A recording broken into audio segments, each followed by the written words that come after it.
Hey, good evening, everybody. Boy, I've never actually had my volume at 100% when that thing plays. I think I'm going to tone that thing down just a little bit. It's a little loud, but probably gives the dogs something to howl at when that thing's playing. But welcome to the show, everybody. I see we had a lot of people in the chat before we got in here. So West Coast Dave, and of course, number one Marvel fan, was letting us know that he's been getting scolded by his wife for having too many payment plans out there. I assume that's all for original comic art, but it could be props too, right, Tom?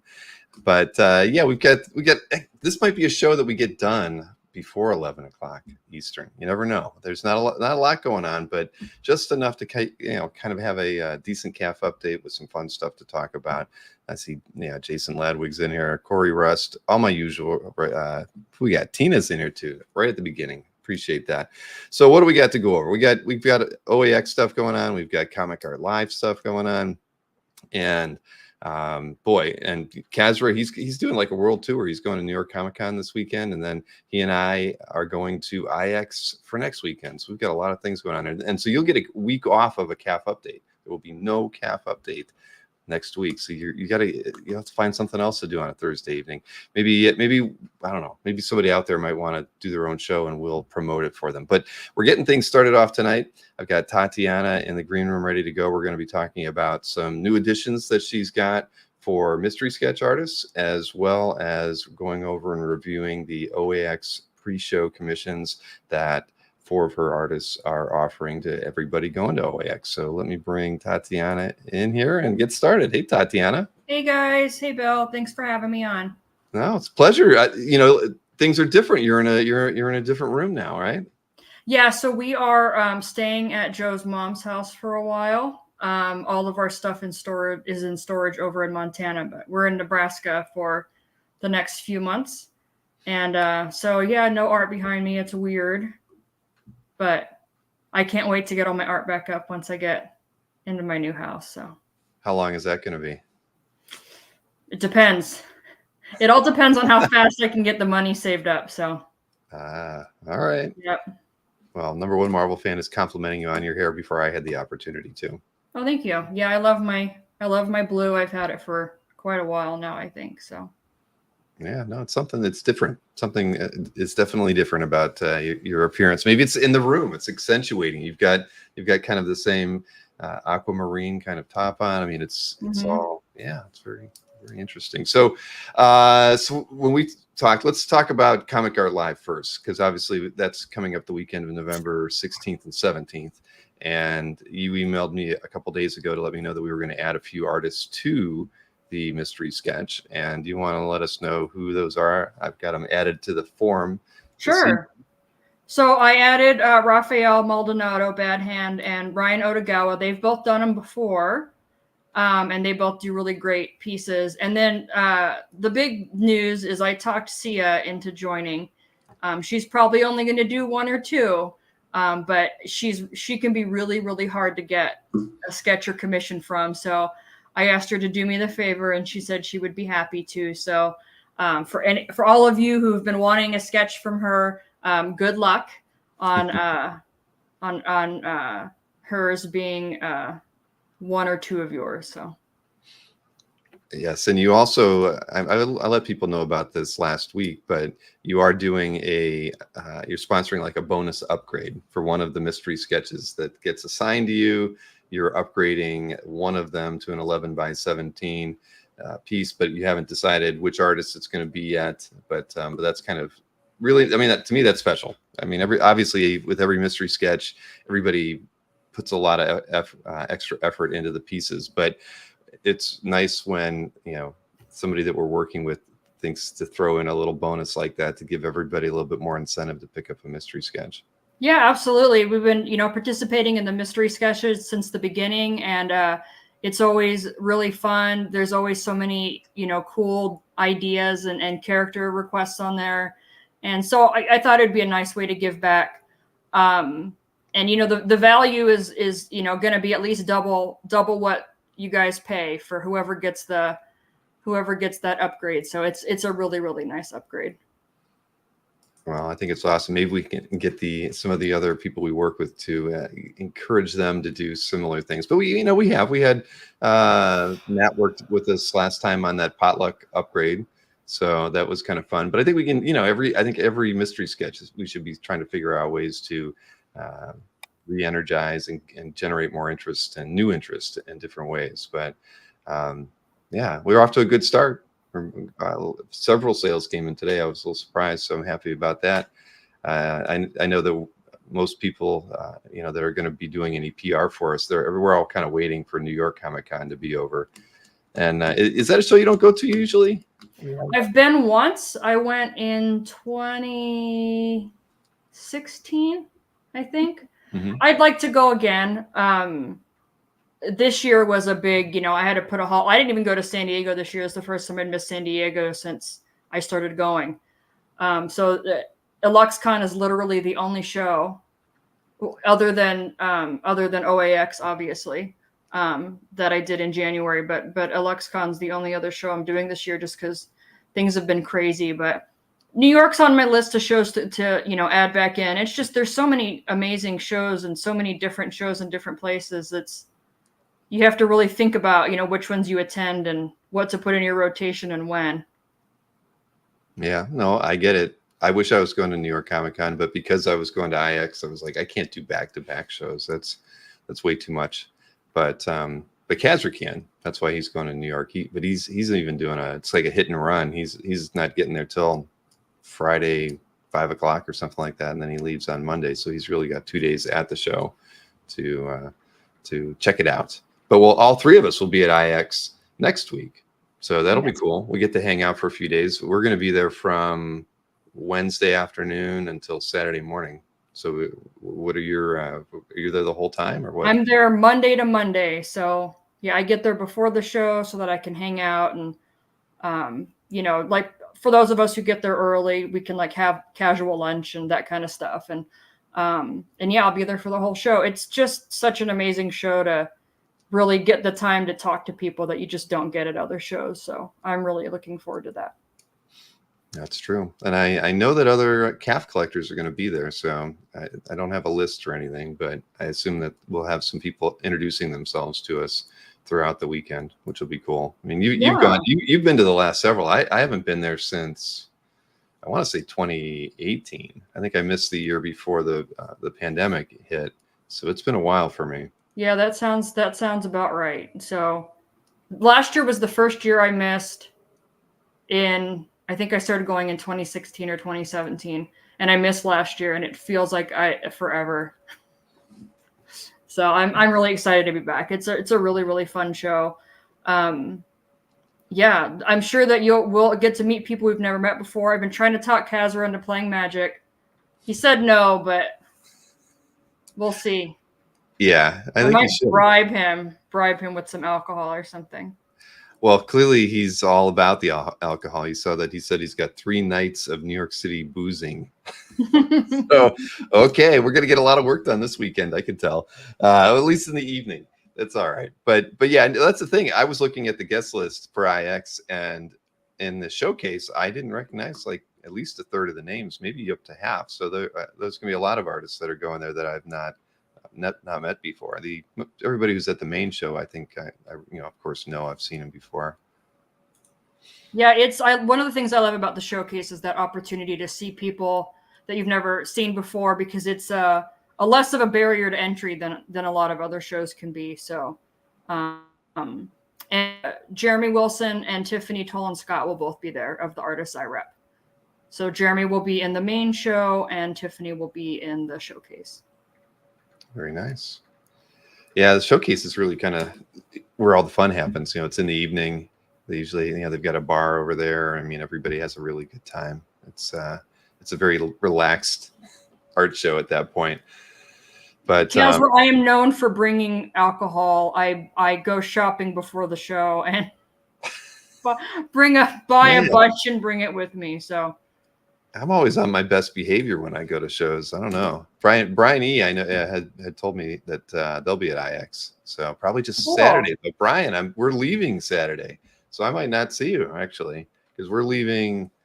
Our flight is like 2 or 3 o'clock out of Philadelphia on Saturday, so I wasn't even really thinking I was going to be at the show. So we may miss you, Brian, if you're not able to get there on Friday, or maybe I have to come on Friday, Brian. Yeah, Friday, even if you just hit the showcase, that would, that would be fine. We will be there. Oh man, but yeah, so I'm looking forward to that, getting to hang out there because it is. I've always said that was like one of my favorite shows, if not the favorite show. Because as a guy who loves illustration art, there's no other place where you can get that much art, and under one show. When you have, Mhm. I don't even know how many artists do they end up having at IX. I know that the little quotes are always over 200, but it feels like it's more like 250, 260. Yeah, it feels probably more like 250 because you have all the artists in the main show, which is probably close to 100, and then everybody in the showcase, and that room is big. Yeah. Well, it's going to be a good time. Well, Brian, if we don't see you, obviously there'll be future IX events and other shows where we could run into you. Tatiana will get to see you. So why don't we talk about OAX? Because OAX is in January. It's the weekend of the 24th through the 26th. And you do have 4 people who are pending and accepting commissions. And you just gave us the scoop on who the 4th person is before the show got started today. So who's our 4th artist attending? Yeah, literally like an hour and a half ago. So I'm really excited to share that the 4th artist who's going to be there with TD Art is Damon Hampton. Damon is based out of Chicago, and he was chosen in 2022 as part of I'm trying to remember what it's called, the DC Milestone Initiative. Yeah. Mm-hmm. So really, really excited to have him because he normally is only able to do shows, around where he lives. So having him come out to Florida is going to be really fantastic. Those of you who've been doing the mystery sketches, some of you are familiar with his work. He's been doing the mystery sketches as well. So some of you may have either seen his stuff or have gotten a sketch from him through the mystery sketches. But really excited. I also have not met him in person, so this will be the first time meeting him in person at OAX. So yeah, but he's excited and I'm excited, and hopefully you all will be excited to meet him as well. Exactly. Well, I did a live stream with him and Dennis Cowan for one of the Comic Art Lives. It might have been a year ago. It might have been the November prior, right? Mm-hmm. So yeah, no, really nice guy, talented, and like you said, he's done a few mystery sketches with us, and now we're gonna get to have him at OAX in January. So that's fun. So he joins Jeremy Wilson, Joe Weems, and Near Levy. TD Art. Yep. That's a good line. We're really excited. Timothy's asking about Benitez. Yeah, he's trying to cut down on his shows. I invited him, but he's trying to cut down on his shows, unfortunately. Yeah. I'll talk him into it another year, I'm sure. Right. There's always 2026 or 2027. We're already making our 2026 list. So yeah, we have there's nothing wrong with that. Let's get near that plane ticket ASAP. That's true. We should probably get that booked. Usually the later we wait, the more it's going to cost, right? Oh yeah. So yeah, we should start talking about that soon. Yeah. Hey, Antoine, thanks for joining the show. So I can tell everybody we already activated the 4 commission opportunities over on the OAX website. And for those of you who aren't familiar with how we handle pre-cons and whatnot over there, I can remind you, once you get over to the website, you can just click on the pre-OAX link and it brings you right down to those artists who are accepting commissions. And, we're doing TD Art's a little different. Usually the commission form is on OAX, but this time around with Tatiana's stuff, just so she can keep everything consolidated. And of course, we built Tatiana's website too. So what we're doing is we're able to, like, if you want to commission Near, you can just click on his link. It'll take you right over to the TD Art website. All the commission examples you could want to take a look at are there. And pricing for, all the options are there. And I know, like, you even got some of these listed as OAX only, right, Tatiana? Are there certain things that Near, for instance, is doing that, he wouldn't normally do for a regular show? So normally he doesn't do the smaller commissions. So the only other time we offered those was he did San Diego this year. It was his first time he's ever been to California. I think it was only the second time he's ever been to the US. So we decided to do it for that. And so I thought that would be fun to offer for OAX. I need to update Damon's page still, but For Damon, I'm offering a couple of special options that we don't normally have. And then so with Nier, it's the A4. You can't normally order those. Mm-hmm. And for Damon, we're offering a half figure at 11 by 17, which we don't normally offer. So I was trying to mix up some of the options. For Jeremy doesn't normally take commissions, so we're just doing that special for the show. And then Joe hasn't taken at-home commissions in quite a while. He's still finishing a couple of them up, so we're just taking some special ones just for the show because normally he's not taking any right now. I don't remember seeing Joe ever taking commissions, so that's nice. Yeah, he hasn't opened his list in like 3 years, I think. It's been a while. And he very rarely does shows anymore. Well, then I know why. I can't say that I've ever seen Joe at a show. I mean, I must have, but I just don't remember. I mean, it's probably been a while. But no, that's why when you said he was coming, I thought that was great. I was kind of hoping he was going to just kind of show up last year just for the fun of it. You know, just maybe I tried. Handy. But afterwards, he was very excited, so he said he wanted to go next year. So good. Yeah, I think a lot of people are interested in Nier's work after all the mystery sketches that he's done. I see Tim's mentioning that. I mean, I'm jealous. I haven't gotten selected for one of his mystery sketches either. So, you know, I think he always has a creative approach to any of the characters he gets. Yeah, he really thinks through. He thinks beyond the character. So he likes to make a lot of references to classical paintings or stories in his pieces.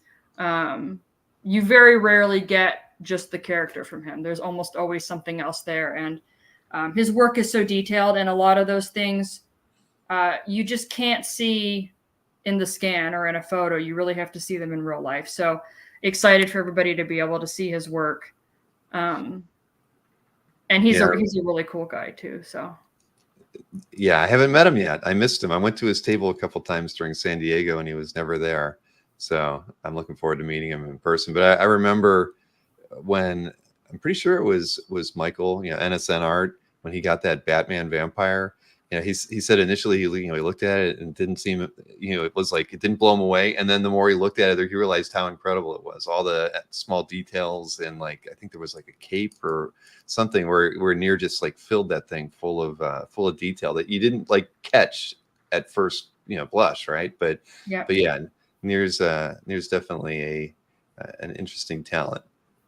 And I will mention, for those of you who have been deciding if you want to get a commission in advance or maybe wait till the show, I'm working on some TD Art exclusive stuff for the show as well. And I'm probably going to be doing an art book. Oh, cool. And the art book will feature some of the pre-books for the show. So, because the art book will only feature the artists that are going to be at the show. So, the sooner you book, the better, because you might have your commission might end up published in the book. That is true. I'm sorry. I was just reading through NSN Art is here and it said still one of my favorite pieces in their collection. I mean, that's saying something. A mystery sketch, right? So yeah, I wouldn't, if I were you, anybody going to OAX, I wouldn't sit on Nier's commission list because I'm sure there's a cap on it, even though it's not listed on the website. So he can't take 24, but so don't delay. Take care of it soon. And I wasn't throwing Nier under the bus. It was just happenstance. I always saw his partner there, right? I mean, I ran into him in the hall. I see him at the table. I just never saw Nier. I don't know how it just didn't work out. That's what Nier told me. Yeah. Well, I'm looking forward to you getting to meet him, and he's really cool. He's really, really cool. He can talk to you about his, he's an architect. He can talk to you about his day job and stuff too. So he's a very cool guy. Well, he's not ready to quit the day job yet, huh? He is, but it takes a little bit to get to that, right? Mm-hmm. Well, yeah. Well, I'm looking forward to meeting him and getting to see Damon in person after, doing a show with him. Even Joe, I forgot I had done a Comic Art Live panel with him and Krager, maybe. Yeah. All right. Yeah, so I feel like we've talked a lot. We should definitely try to line up somebody for the next Comic Art Live as well for that weekend to do a panel with, if anybody's got some time. And yeah, that's true, Tim. He'll probably be at his table at OAX. Yes, he will be at his table at OAX. Exactly. The question about digital colors, if you're interested in digital colors, you can either just email me directly at tdartsales@gmail.com, or if you wanted to get a commission, you can put it in there. And I'm pretty sure it's a file, but if you wanted a print, I just need to talk to him about it. I'm pretty darn sure we could do a print for you, no problem. Like a 1-of-1 print. That's not a bad idea, actually. That's really good. I mean, I think that was part of, I think the All Reds did something like that. If you commissioned Mike, you could get Laura to do a kind of a print, digital colors or something like that, and they give you a second piece. Yeah, that'd be pretty cool, Stingray. I wonder what Stingray would commission Near to draw. That Stingray costume may not look exactly like you're fond of, Stingray, but it'll be different. That's for sure. Oh man, Marcus, I wasn't drunk at all at San Diego Comic-Con. Marcus is a funny guy. Oh man, but yes, so OAX, so that's great. You got some other things that you're working on the side. You always do, Tatiana. That's one of the things that I've commented to Kazra. I've even said it to Maureen. It's like when you shipped me stuff, you printed the TD Art logo on the packing tape, right? I mean, you've always kind of thought outside of the box on different things that you can do to promote yourself and the artists that you work with, and it's not something that, I mean, I guarantee it's not something that I see from other people in the business. So that they're just churning, right? But I know that there's a lot more that you consider when you're working with clients. I try my best, and there's just always so many things I think that we can do, to promote ourselves or promote our artists, and I think it's fun. I think it's nice to get a package in the mail that looks nice and has nice packaging and everything on it. Yeah. Well, anybody who's picked up art from you would know that you do that. Yeah, I keep thinking about it, and I just never take the plunge. It's like I've been wanting to do something to put in, all these Masonite packages. I've been wanting to get like a rubber stamp that reminds people to reuse this kind of thing, but do it in a fun kind of creative way. And the only time I think about it is when I'm stuck there packing. It's totally outside of my mind when I sit here at the desk. But it's like, doggone it, those are missed opportunities to kind of just put something fun and memorable out there that reminds people of CAF. That just to see something like that you're being considerate in a way that that other people shipping artwork aren't. Yeah, there's and you and I can talk offline about it too, but I get my shipping supplies from Eco Enclosed. They're based out of Colorado. Mm-hmm. And so it's all about more sustainable shipping and that kind of stuff. And so they do my tape, and my tape is all algae. It's all algae based ink. So it's actually not even just carbon neutral. It's like carbon negative or whatever it's called. Like it's because it's so good for the environment that it actually like is a carbon sequestering type of process. So so I like them a lot because I'm looking at that too when I'm getting stuff made. I don't want to just make more and more stuff, Yeah. So I like them a lot, and they have things you can get if you're looking to do something like that with your packages. Well, we're gonna have to talk more after the show. Carbon sequestering, says Scott. What did I see there? Yeah, Kazra said CAF toilet paper is in the process.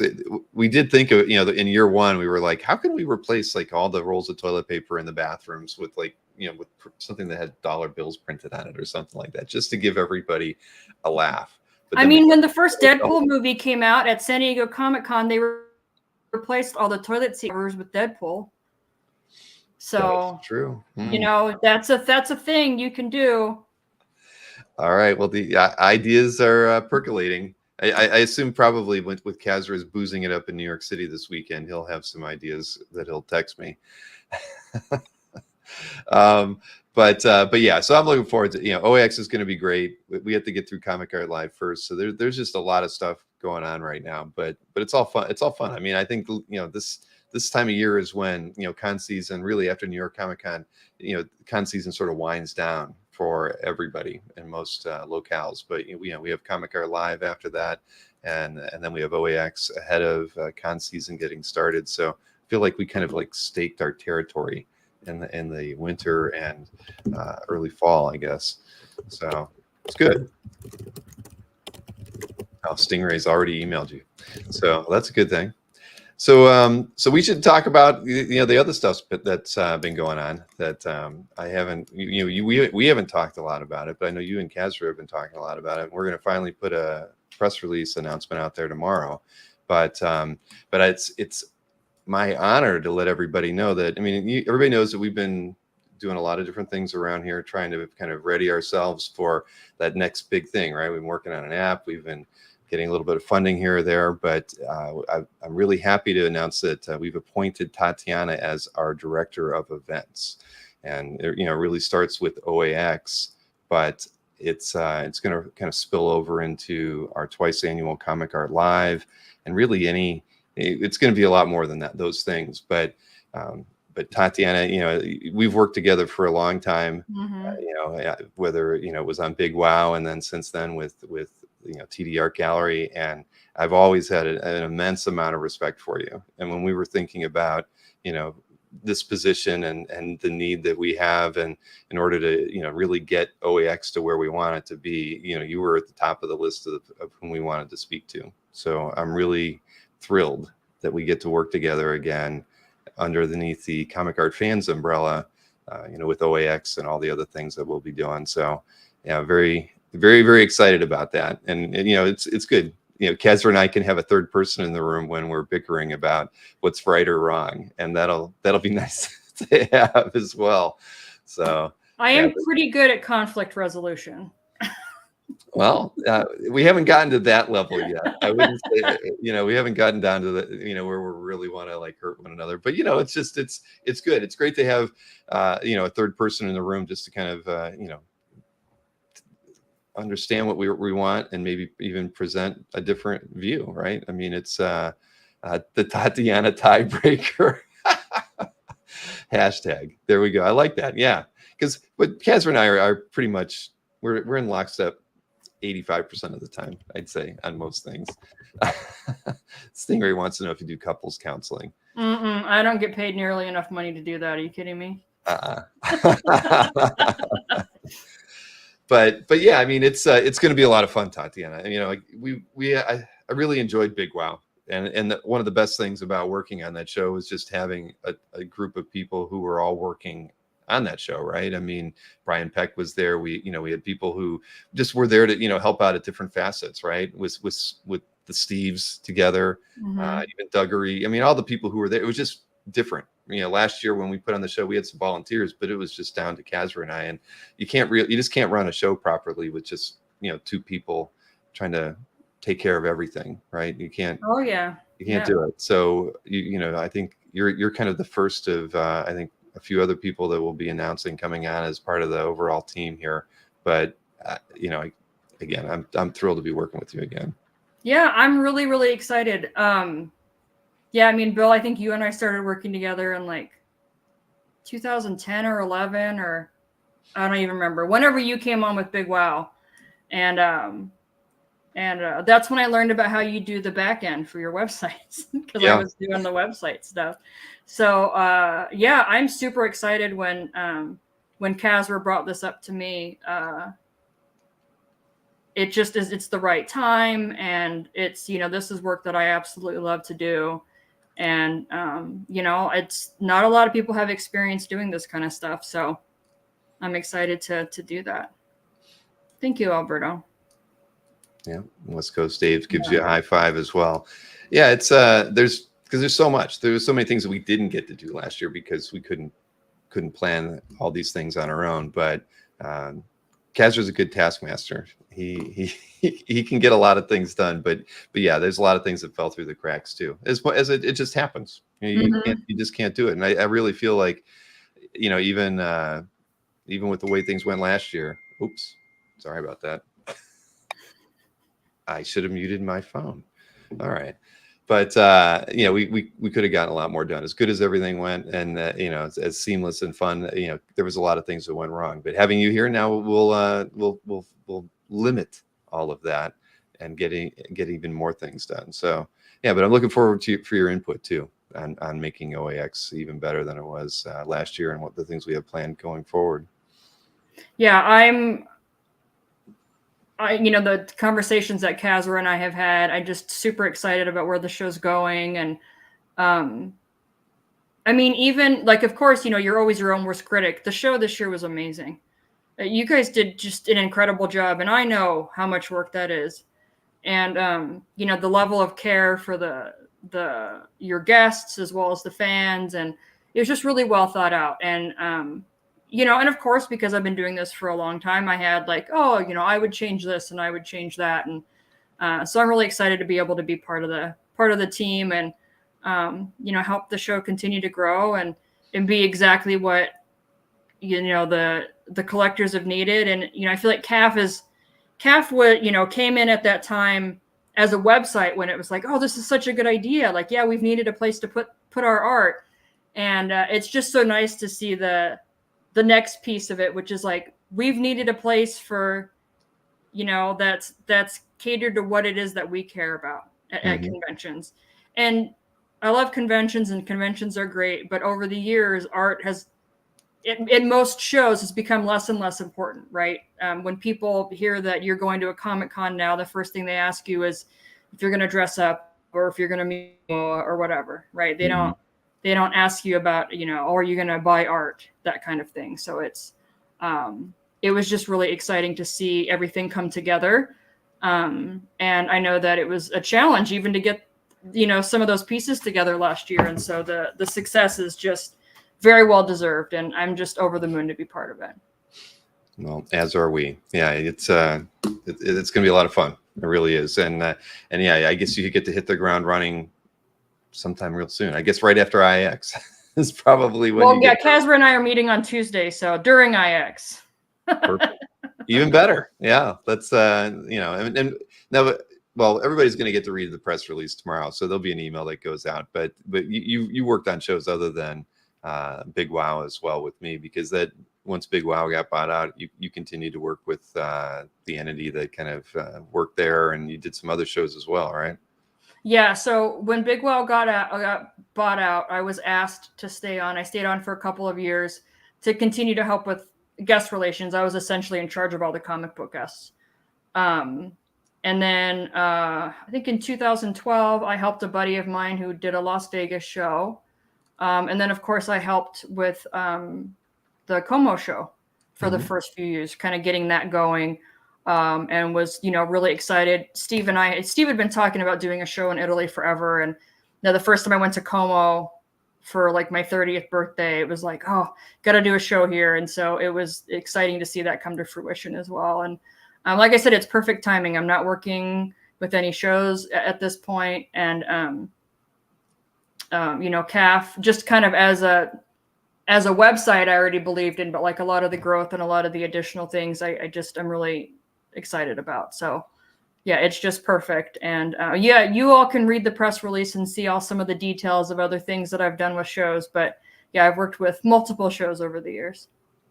Right. And you're going to be a big help with the Comic Art Live virtual shows too. I mean, even though we're having our 10th one in November, it's it's something that could use a little bit more TLC, a little bit more prep work rather than things happening at the last minute. I mean, shows are generally like that.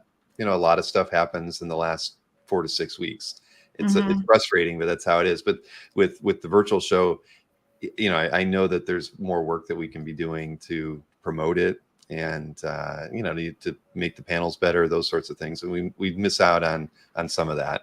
I mean, even now, especially with OAX, it's so much in our focus, and here we have our 10th virtual show right in front of it that we need, you know, to put some eyeballs on. And I haven't even really started thinking too much about how I wanted to market some of that stuff too. So we'll get to talk about that probably at IX too, over a drink. Yeah. Absolutely. And I'm jumping in and helping a little bit with this YouTube channel and everything as well. I mean, there's just so much exciting stuff going on. You know, it's, I don't know, like I said, I hope I don't make it more complicated because I have so many ideas and I'm so excited. But yeah, I think that we're gonna get into a good flow, and then I'm sure people will have lots of feedback on things that we can continue to improve, and I love to hear those things because it means people are paying attention. Exactly. Well, I'm ready to get started working. So, I guess you guys will have a meeting next Tuesday. I'll see you on Wednesday. And yeah, and I even saw Brian, and I didn't realize this. I've never really paid attention, but I didn't realize the showcase is free to anybody that can go. It technically is because it's at the hotel. Right. Because they don't check badges there or anything. I totally forgot about that. Anybody who's in the area can just walk into the showcase. Yeah, I think they're like required to do that because it's not at the hotel. They're required to do that or something. I don't know. So cool. Well, I guess we will see you next week. Everybody, please, those commission opportunities are out there though for pre-OAX for the 4 artists that Tatiana has coming to the show. So feel free to get on those lists. They're not going to last forever. Definitely, I'd have to believe that Joe's list is going to fill up pretty quick because I remember there was a limit on that one. I remember reading, but they're like usual. There's going to come a date when you're going to go over to OAX and it's going to say sold out on their name. So don't delay. Yeah, don't wait. Especially if you if you have. It's always good if you know what you like and you know what you want. It's always good to do at home. That's just always the recommendation. It's always just good to jump on there at home. So, hey, Mikhail. But I just have one last plug for any of you who are at New York or are going to New York this weekend. Sonia and Tyler are both set up at the show. And I know that Sonia is taking a handful of small commissions at the show. So if you missed your opportunity at OAX this year, but you're at New York, then you can get a commission from her. Yeah, well, she does great work, and she did really nice OAX stuff last year. I mean, she's phenomenal. So yeah, if you're going to New York, I know we're going to get a lot of reports after the show. I'll be curious to see how it is, but we'll get firsthand reports from Kazra. Maybe Kazra's not going to remember anything. It's just going to be black. Probably not. All right. Well, listen, Tatiana, I can't wait to hang out with you next week. It's going to be a lot of fun. I know we didn't get rooms at the DoubleTree or the Hilton or whatever the base camp hotel is. So we're down the street, but we'll be hanging out there in the evenings. So looking forward to seeing you when we get there. Awesome. Sounds good. I look forward to it too. All right. Well, thanks again for joining the team, and have a good evening. We'll see you again. You too. All right. Talk soon. Bye, everyone. All right. Yeah, we've been talking with Tatiana for a little while now, and it's exciting to be able to announce that she's a part of the team now. She really is. She gets the job done. She's a taskmaster, just like Kazra is. Unlike me, as everybody knows. But I'm just here. I'm along for the ride usually, but I'm the designated driver apparently, says Kazra. Yeah, I can do that. I usually only have one bourbon, and that's more than enough for me. So yeah. For those of you going to New York, Kazra will be there. He's leaving tomorrow. He gets there around 5. I know he's going out, as he said, boozing it up. I think he's hanging out with Tutulio and the Simones tomorrow night. But he will be on the show floor Saturday and Sunday in Artist Alley most of the time. Although he's taken a lot of OAX postcards with him. So although we haven't talked about it, he should really make a stop upstairs first and drop stacks off at Ramita Man and Albert, and I think Will and Glenn have a booth. Anthony, he'll take a stack. So I'm a Mormon now. All right, I'll have 2, Chris. I'll try to have a good time. At any rate, that's going to be a fun weekend that I'm not going to be a part of. But anyway, moving right along. What do we got else going on here that we can talk about? I'm telling you, we're going to be done by 11 tonight. But Stingray, that is not true. Let me see here. I was sharing a screen earlier, and it looks like, do I still got it?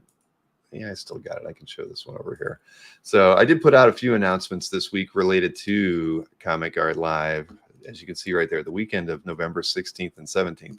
The most recent announcement that I made was that the booth setup has finally happened. You know, we were without internet all day Tuesday, and I had hoped to have it launched by Tuesday morning or even late Monday. That didn't happen, but the Tuesday internet drop pushed the launch of the booth setup to Wednesday. So booth setup is active right now. For those of you who've never set up a booth at Comic Art Live, you do need to be a premium member.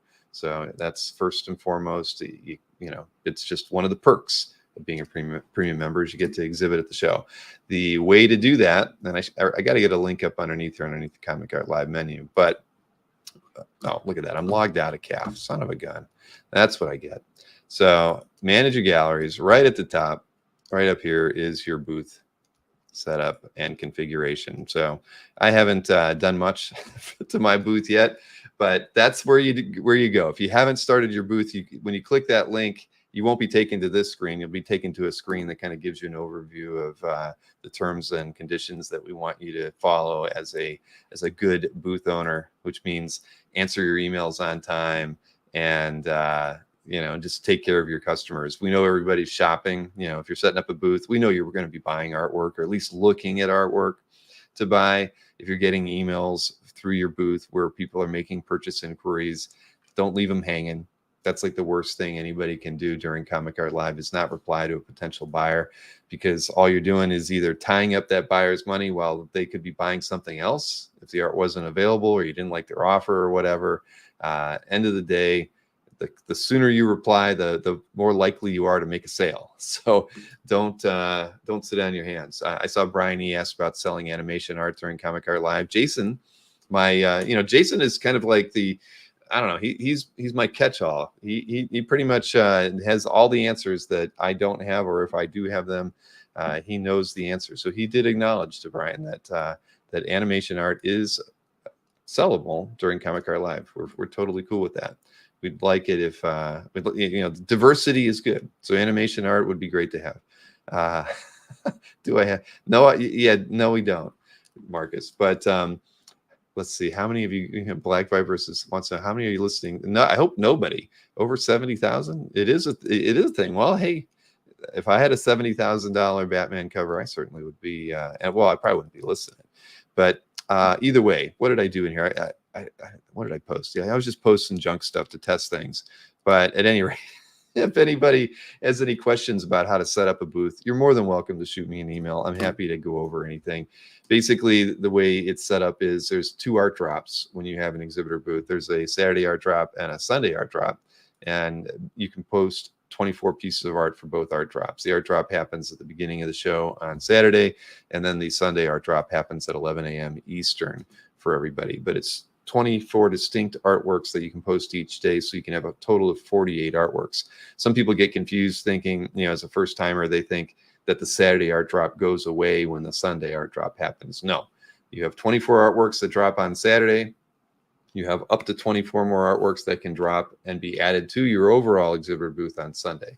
We do it that way just so that it maintains interest and people come back on Sunday as well. Otherwise, everybody would go to the show on Saturday and never come back on Sunday, and we don't want that. That was how it was set up. The first, I think, probably the first 3 shows were set up that way. But ever since then, we've always done 2 art drops, and it does, it keeps people interested. It keeps them engaged with the site. They tend to not miss the panels that we're doing because we have panels running both days. Beginning Saturday, we start them around either 2 or 3 o'clock and run them all the way to 10 p.m. At least half of the panels that we do will have art for sale in them. Jiggy's team is always with us on a 9 p.m. show, but I know we're going to have Ed McGuinness, I think, is going to be one of the panels on Saturday. He'll have some art for sale to benefit the Hero Initiative. On Sunday, I am very confident that Paulo will be back. Anthony will have his show in the morning, at noon. He starts at noon on Sunday, so we'll have some art for sale there too. But yes, I get it, everybody. I understand. Marcus is on a tear tonight, but he is on a tear most nights, Chris. So yeah, so that's where we're at with Comic Art Live. We really have, what do we got, 4 weeks until Comic Art Live happens. So plenty of time for people to set up their booths, plenty of time to get on the mystery sketch list right here. Our goal, I can tell you our goal. Well, if we have a goal, okay, I've not talked to Kazra about this, so this is just my goal.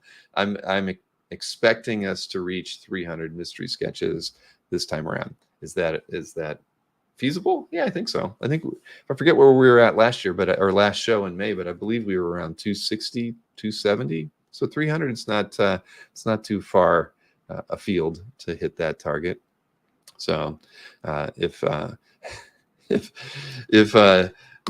Dave, doggone it, I swear I put that thing off. There we go. If Dave Enders is here, he'd probably say that he hasn't heard gone far afield for at least 20 years, I would imagine.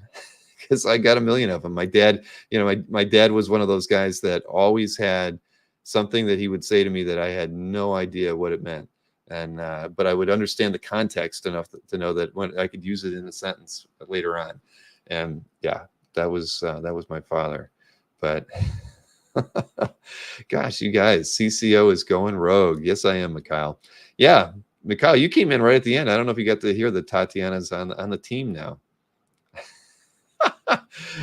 Tina, and 100 of those for Alberto. Now, Alberto has not bought that many yet. He's probably bought 100 over the course of the 6 previous shows that we've done mystery sketches. He's close to having 100 mystery sketches purchased, but no, he's not like that. Let's see. Kyle's played this. What is this? Calf Live is way better than auction events. Like, oh wow. I hope nobody from Heritage or Comic Link is here to read that. And it is fun.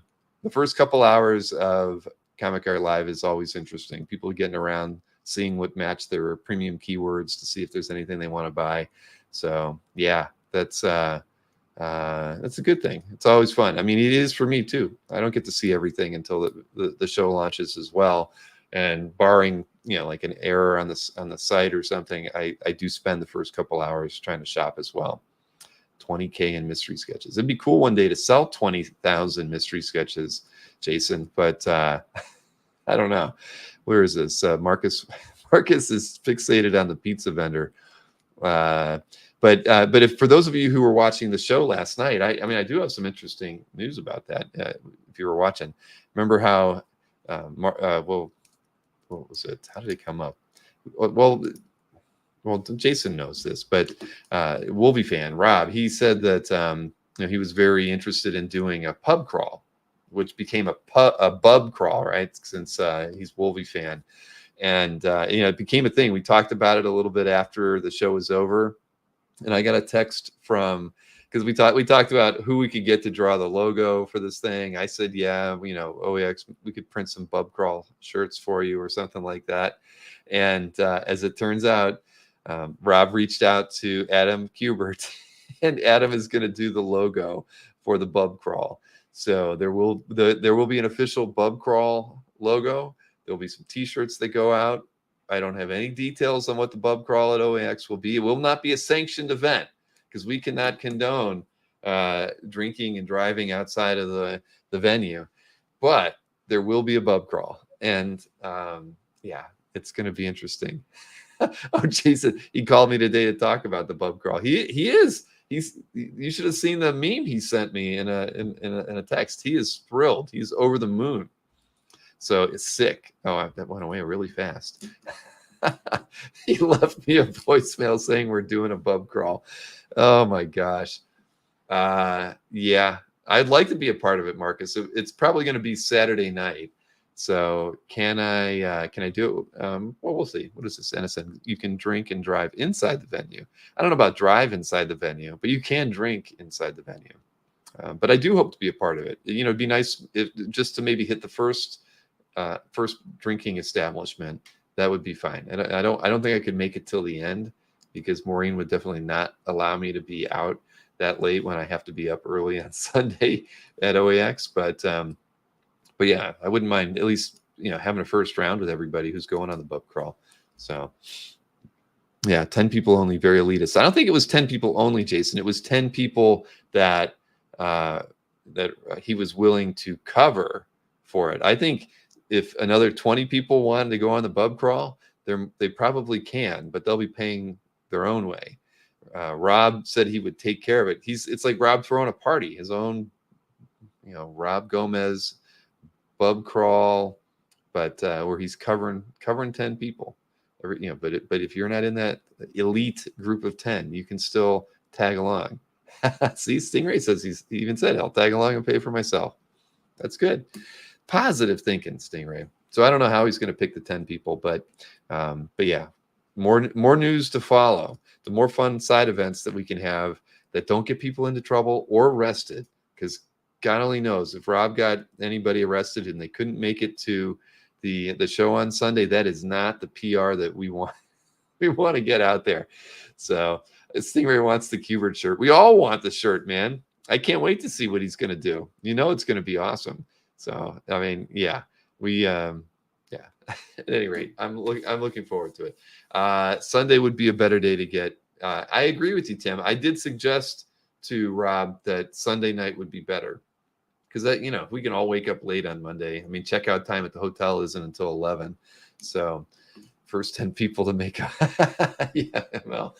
But at any rate, we're going to work it out. It's going to be fun. And hopefully it's not the only side event that people come up with. Like, I mentioned earlier, Tatiana's thinking of some stuff to do. I'd like to think that we all try to make OAX the premier fun event where we're all doing things together. We're coming up with creative ideas like Bub Crawls, and it's just going to make the it's just going to make the event all that more memorable and fun. It'll get, and give us something to always look forward to for the following year. Nobody will have stories like the stories that come out of OAX. Hopefully they're all good. I don't know about that one, Chris. There's plenty of bushes around the outside of the perimeter of the DoubleTree. So, you can stagger your way outside. Saturday night is an open bar. That is true. We have, at the art auction on Saturday, there will be an open bar at least for the first 2 hours, which should cover the majority of the auction. So, yeah, it's what it is. Does Wenger get? Does he get arrested a lot? I guess I'll have to ask Chris on that when I get him on the show here in a little bit.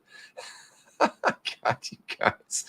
Oh my goodness, Marcus is on a tear tonight. What is up with that guy, man? He's talking about me using CBD oils and things. I don't know what he's on. Yeah, he is mouthy tonight. After 2 hours of God, you guys, man, I cannot wait for OAX. All right, but yeah, okay, I covered everything I wanted to talk about with regards to Comic Art Live with the booths, mystery sketches, and yeah, I think that's all. And see, I'm telling you, I'm just motoring through all this. So let's see. I do have, what else do I got here? I've got a schedule slide I can show everybody. Not a whole lot has been updated or changed on that, however. What do we got? We've got, because I can even tell you right now, I don't have a show scheduled for next Tuesday, which of course would normally be an interview night. So I'm going to ask a few people that I know to see if they might want to pop on and do that. Otherwise, maybe we'll do another group show. I know that Jason's been wanting to talk about the state of the hobby for a while, so we might bring him on. We can probably get him to wear a tie and give us his own educated guesses and perspectives on things. But we'll do something on Tuesday. I just don't have it worked out. But Wednesday, and I should have put this on here, we will have while I'm going to be out of town with Kazra and I will be at IX. Anthony's going to have an art drop. Now, I'm not sure whom the host of that art drop is going to be, but it's probably going to be either Ashton or Gwen are going to kind of moderate Anthony's art drop next Wednesday. So, I can't promise you if, that the wheels don't fall off the car on Wednesday night, but there will be a show and it will be Anthony doing an art drop. It'll be like his big post New York Comic Con art drops. He's going to probably have a lot of stuff. Hopefully he prices it well, and there's not a lot of people who are poor after New York Comic Con, and can actually pick up some stuff from him during that show. But we'll see. Andrew Allen wants to know, is Hembeck selling any of his vintage OA? Well, after I show this slide, I did show off some of the pieces yesterday. I can show a few of them again. Yes, we do have a few vintage pieces, Andrew. and I will show that in a minute. Got Jim Halpern on the 29th. I've got a Mike Oming art sale. Now, and so everybody knows, Fred Hembeck is a Sunday because I'm at the IX show through Saturday.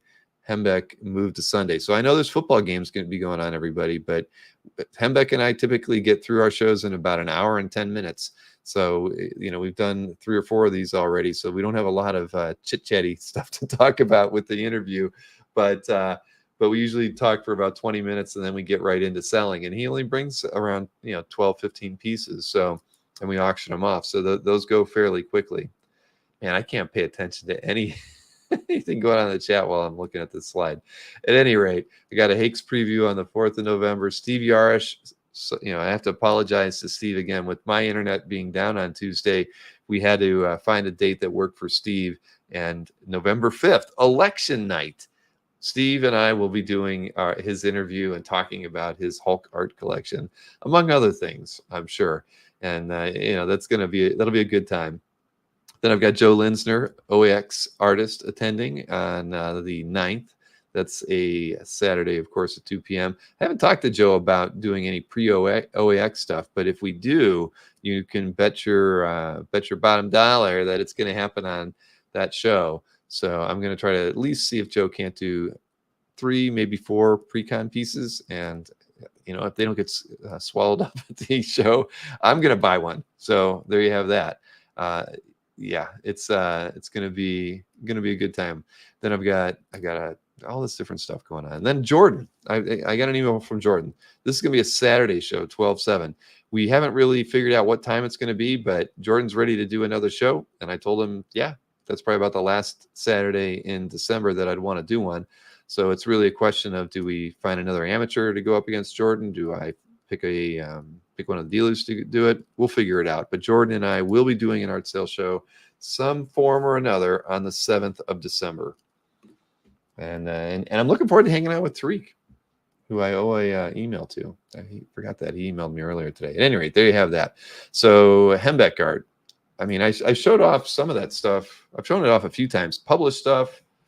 Let's see. I have that Steranko comic book resources piece that's huge. I'm not going to show the color pieces again, but this is the main big boy that we'll be showing off there. It's got this is from the second History of Comics. Marcus will let us know, but very nice. Probably, I think it's got like 80 characters on it. We will be auctioning this one off like we did the last one during the last Hembeck show. But this was published in Comic Book Resources. I don't know what year that was. They commissioned him to do his own homage to that. So you get a lot of Golden Age characters on here. You got Thing smoking a cigar down there. I mean, you can get Plastic Man, for crying out loud. At any rate, that one's one of the published pieces. There's 5 other color pieces that were done for. What was it? I think they were done in a price guide. They were published black and white, but he actually did them in color. And then what was the other published stuff? This, I know this is a published cover. I forget from what, but I know that Derek told me last night. He sent me a link, so I've got a link for that. That's out there. This is a published cover as well. Avengefuls Assemble. I don't know what it was. It was some kind of weird riff thing, but I'm sure Fred is going to be able to fill us in on exactly what this was used for. And this piece was published in Comic Book Resources as well. It's got Fred Hembeck doing his best David Letterman. I know he's interviewing Spider-Man in it, and it's on a little bit smaller than 11 by 17. I think it's like 11 by 16. It looks like, but I'm pretty sure it was obviously a spread in. Actually, you know what? This was in. Oh gosh, what was that? What's that publication that he always was in? Marvel Age. Marvel Age. That's right. Marvel Age. From, I think is it dated? No, it's not dated, but it says Marvel Age M.A 86. So whenever that one was published. So I'm assuming late 80s, right? But he's got quite a few of those still around. But it's got RoboCop on it, but it's not really RoboCop. That's part of the gag. So there you go. And then we've got, like I say, 5 other published pieces and about 6 pieces that he did special for the show. I think there's a JLA piece, a Superman piece, an Avengers piece. So plenty of good stuff. And I wasn't watching any of the chat again. Scott, you're absolutely right. The published stuff is super hard to find. It really is. I mean, and whenever it comes up, it doesn't last long. So Spidey piece is cool. The really oversized comic book resources piece is nice. As I think everybody remembers, I think Tariq picked up the last one, and he's a very happy man. I mean, just seeing it, I would have loved to have seen his face when he opened it and got to see the piece, because it is pretty spectacular. Fred is very proud of them, and yeah, we're gonna be auctioning those off on that Saturday or Sunday. Sorry, Sunday. I don't want to confuse anybody. All right, I'm trying to scroll through the chatter to make sure I didn't miss anything important, but I probably didn't. Oh, I didn't know it. Add that. Okay. All right, Brian. I can just tell everybody there. I think our mailing service through MailChimp, they must have had some flaky stuff going on at some point, because some people did apparently get unsubscribed as if they unsubscribed themselves. I mean, it's not something we do, but I think MailChimp might have had some internal issues, because people who you wouldn't think would unsubscribe themselves were unsubscribed. But so if you're not getting the mailings, I can tell you the easiest way to get back onto the CAF mailing list, for those of you who don't get them. Come on, everybody should be getting these by now. But let me see. I can actually show you how to do it, because let's see here. Comic Art Live. No, not there. I'll just log out. If you ever log out of CAF and you log back in, the main screen that you'll come to is this one, which is really about continuing on to manage your CAF gallery. But right from there, you can subscribe to any of the mailing lists. This is like the easiest place to do it from. So if you're not getting the regular CAF mailings, or if you manage to unsubscribe yourself in some manner, log out, log back in, boom. This screen will be there. There's also a link from your edit profile page. Where's that? Right here. This will take you to the same page. Man, I'm getting too many pings tonight. At any rate, there's a link right there for it. So there you have it. If you log out and log in, you lose all your reward points. All right. What is it? Is it really 10:03? All right, we'll get this thing done. Snorkel's coming on soon. Don't you worry, Jason. All right, but I can get that out of the way. Schedule's out of the way. Yeah, all of that. So if we don't have any more things to go over, I thought I saw, and it's, yeah, no, you saw a random guy, Remy.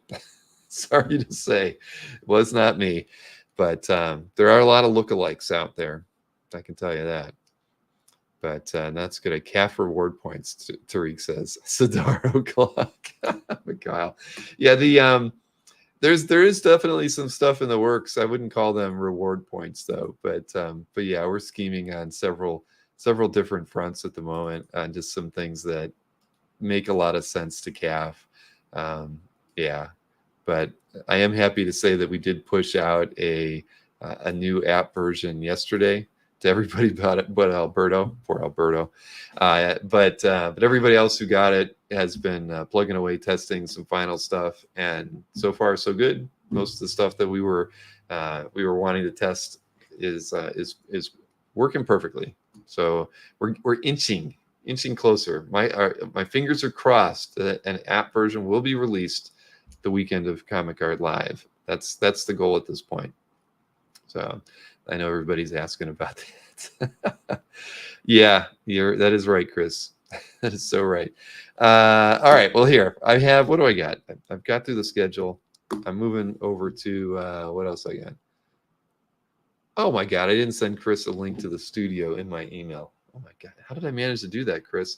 All right, I'll take care of that. I have. Let me do that while we're chit chatting here.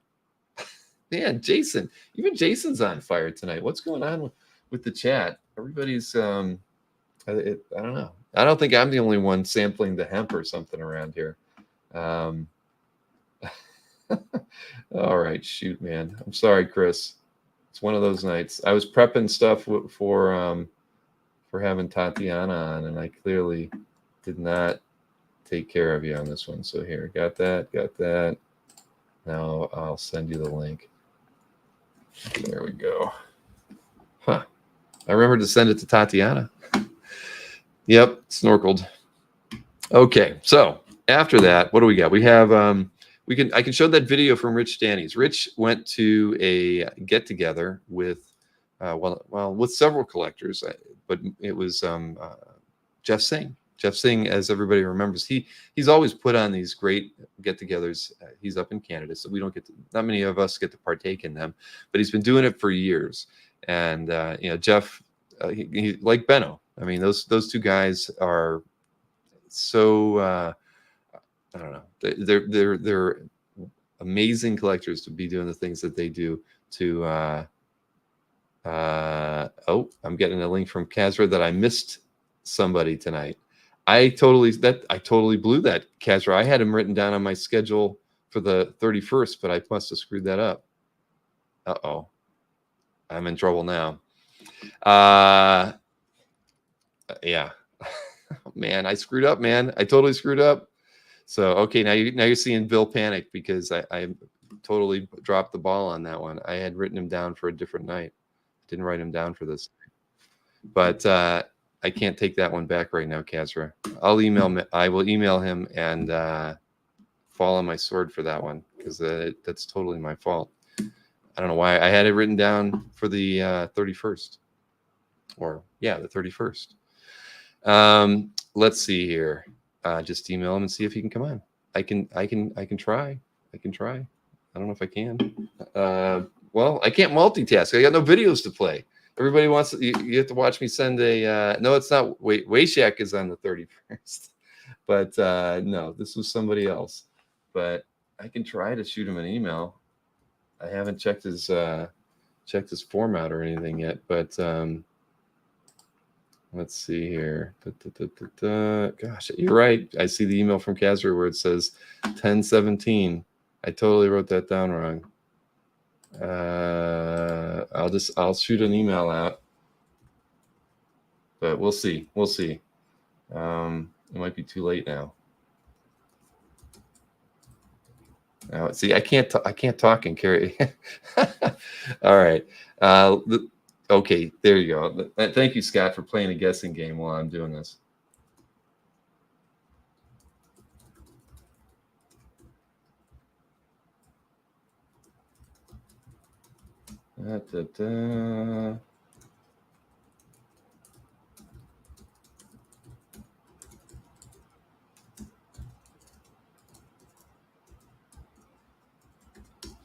All right. Sorry to that artist and to Kazra for screwing that one up. Oh, I'm sure he'll come on. I just don't know if I got everything set up right because I wasn't looking at his page. I know we did it. I just I've never even seen it. Maureen did all the work to get his commission page all prepped and ready to go. But I won't be able to look too closely at my email, Kazra. So if he replies, maybe you can hit him a reply. I CC'd you on it too. But yeah, so maybe we can bring him on. But as it goes, I have a video. It's gonna, like I said, it's only like a minute long. But Rich, he went to Jeff Singh's hangout and he shot some video. And I forget who was there. I know Ruben was there. Who else was there? Well, we'll see in the video, and then I'll be reminded of who was there. But yeah, let's see. What do we got here? Where is it? It is right here.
There you go. Short and sweet. Short and sweet. So we'll see if we get that artist to join us or not. I did check. I have everything set up and ready to go because Maureen did this thing the day I got his information. So we're ready to do it if he shows up. And if he doesn't, we will push it to the 31st, where I know we'll have several announcements on that night. So, so there we go. All right. But Mr. Snork is in the green room. I had told him to come on during the Rich Danny's video. So we're going to bring Chris in here and get talking about some artwork in a little bit. It's not the 31st. I know. I'm a total mess. I hate that. I don't like screwing stuff up. I literally had put this artist down on the 31st. No one does. No one likes screwing things up, though. I know, but yeah, it is what it is. I'll get it. We'll see if they show up. We can bring them on, and I know it's an artist that you like too. So, ooh, an artist that I like. Yeah, I'm going to begin speculating out loud. No, I'm not. Yeah. So, are you thinking about the Bub Crawl? You want to join? 100%.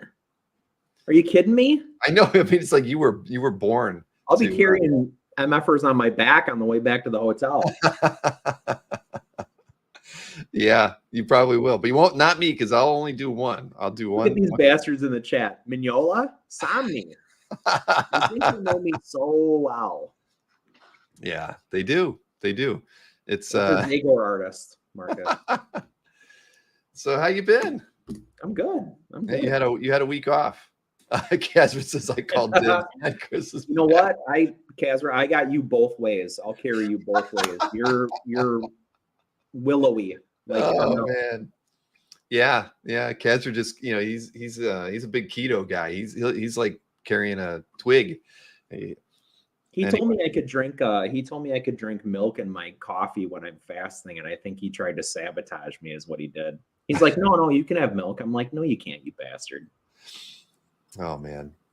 Well, it's definitely going to be a party. I mean, everybody was telling me last year was a party. I kind of feel like I missed out on the whole party element of it. I mean, I was there and around it, but it never felt like a party for me. It's going to feel like a party this year. Good. That's for sure. You'll have help. Yes, exactly. Now that Tatiana's on the team, isn't that great? I mean, she's going to be awesome. I'm excited to be working with her again. And she was one of and when we were doing Big Wow, she was always positive. All the guys in the room would get all stressed out. No tickets are selling. Who forgot to book which artist? We'd all be ripping our hair out. And there's Tatiana. She's like calm and cool in the corner. We're being like, no, don't worry, guys. I got it. Blah, blah, blah. So yeah, we need her in the room to kind of keep everybody. That's good. Feel. Yeah. But yes, that is all right. Well, yeah. Sorry. You can run OAX or enjoy OAX. That's very true, Robert. But I want to do both. Listen to your physician. Yeah, that's what Tatiana will help deflect a little bit of that. I mean, she's going to be behind her table, so obviously she's got artists to take care of and things. Right. But even if just in the lead up, she can take care of a lot of stuff. That's because she was guest relations with Big Wow, so she coordinated a lot of things, and that's one of the hardest parts of it. Trying to talk with the artists about their commission pieces and getting them to tell us what days they're going to be there, so we know what nights we have to book their rooms. You can imagine you have 60 people that you have to wrangle just to get. Are they bringing a spouse? Are they, is their kid coming with them? You got to know all that, it's got to, and we did all that last year and probably didn't do it as perfectly as we could. So I was stressed to be you're right, Marcus, but I wasn't the Stanley story is it's a little different than that. I did get to go to the airport to pick up Stanley. I went there with those of you who remember Big Wow or this, this cosplayer, Ivy Doom Kitty. She's well endowed in certain areas, and not just one of those. She's well known. She's well endowed in a lot of areas. And Stan definitely had an eye for Ivy. So Ivy went with me to the airport. Stan. I know. So we had like I forget, it's like a Suburban or something, and we go in the Suburban to there to pick him up. Well, Stan gets off the plane, and his entourage is like, he's got like 4 people with him. So when we get to the Suburban, who can't fit? Me. So Ivy and Stan and his entourage get in the Suburban. I got to get in a cab. Ivy could have sat on your lap. Yeah. So here I am. I mean, here I'm thinking I'm going to have this awesome car ride with Stan Lee, and it was all Ivy. The whole, he saw her. He barely talked to me. I had to stand on the curb and hail a cab. I mean, I don't want to be a jerk, but Stan did the right thing. He did. He looked out for number one. I saw, and then what's the first thing he does? I run up to him. I'm like, "What can I get for you, Stan?" And he's like, "I need an Orange Crush. Get me an Orange Crush, Bill." And so I had to go to like 3 different 7-Eleven stores around the Big Wow, because they didn't sell them at any of the vending machines at the facility to get him his Orange Crush. So that's all there is to it. At any rate, yeah, that's how the story goes. I did get my moment with Stan, but it was a brief moment. I did get to take him back to the airport, though. Hey, so there's something there. You probably absorbed some greatness by just being around him for that long. Mm-hmm. Just a little bit.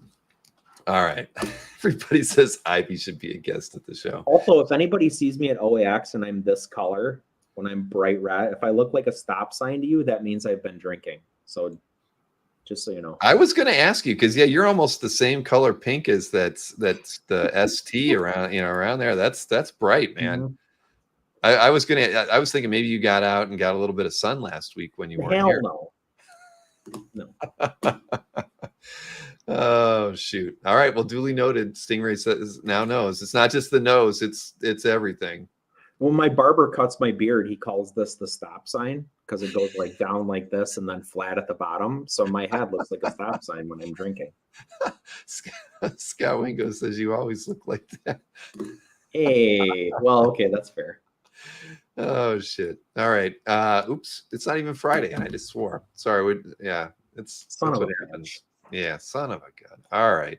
Well, I haven't gotten an email back from. Oh, I did. Okay. They said we're going to do it on the 31st. Well, that's good. I feel so terrible. Ooh. All right. Well, see, so we still might end this thing at 11. Just Probably give us not. the first initial. Oh, well, by way of apology. Well, messing this all up, Bill. How about an M? It's an M. Okay. It's Mike Mignola. Obviously it's Mike Mignola. Yeah, it could be. It definitely could be Mike Mignola. I'm not making any promises though.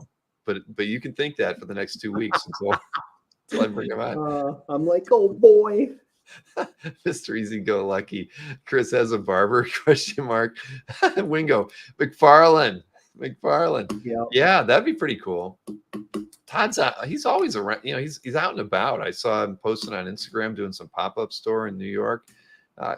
He should be gettable. Moy, yeah. Yeah, Albert Moy is not doing any pre-con commissions or anything like that. I can guarantee you that. Mignola would be awesome. One day, Mike looked like he had a really good time at that Philip LeBon art opening. I only got to see photographs, but I don't know where I stumbled across another video, and he really, he might have looked like he had a drink, so maybe that's why he just looked really relaxed and really happy. I mean, he was showing. I mean, who wouldn't be at that? Because I think he did. I haven't gone back there since the second or third day that the stuff went on sale, but he seemed to be doing pretty well, selling most of the stuff. And some really cool, self-motivated pieces that he had done just for fun and things like that, and that's super cool to be able to get your hands on. Exactly. Well, unfortunately, I mean, somebody's already done an art show with him. That would have been an easy way to be like, hey, we do gallery shows at OAX. Mm-hmm. We'd love to do a show. So we'll have to think of a different angle with Mike. Mm-hmm. But yeah, what is this? Collectors Webbing says if Mike does the LA art show with Bashara, why wouldn't he go to OAX? Well, it's the other side of the country. That's probably that's definitely part of the issue. But yeah, you never know. We haven't asked him. I'll be honest. Oh, I've already spoiled it for you. You know what? Tell him I will. Not Todd McFarlane either. Tell him I'll wait on him hand and foot, and I'll beat up 5 people of his choosing at the show in front of him. You'll be his own personal Hellboy. Yeah. All right. Anyway, but you're right. Yeah, why wouldn't we ask him? I think he and Bashara have known each other for years, so I think it's kind of an easy one for him to do the LA show. I mean, it's probably literally in his backyard, but yeah, we can try. You're giving me hope, Bill. Yeah. Hey, we're not afraid to ask anybody. I think really once the second year is under our belts, I mean, there's so many people that have interest in coming to the show that we've had to turn away, that I do think that one more year of just, great sales and, great accountings of the just everybody having a great time, that I can't see how anybody that we would approach wouldn't think at least a little bit harder about coming, I mean, definitely you could come at it from the respect that, like, well, they did it once, but maybe it was a fluke, but 2 years in a row, 3 years in a row, whatever, then it's kind of undeniable, right? Exactly. Yeah. It could have been a flash in the pan or whatever the hell they say, right? My dad used to say that. I'm probably not using that right, but yeah, we'll see. You're right. Okay. Right. Good. Yeah. All right. Well, why don't we look at some artwork? I think we've got a lot. We've got 20 pieces of art to look at. I think, unfortunately, I did pick 2 pieces from one person, and I didn't realize. Wait. Did you do Heritage? Oh shoot! I didn't even do EXP. Do oh man, Nick Barucci's going to kill me. Holy mackerel! Oh man. Well, I can't have that here, Bill.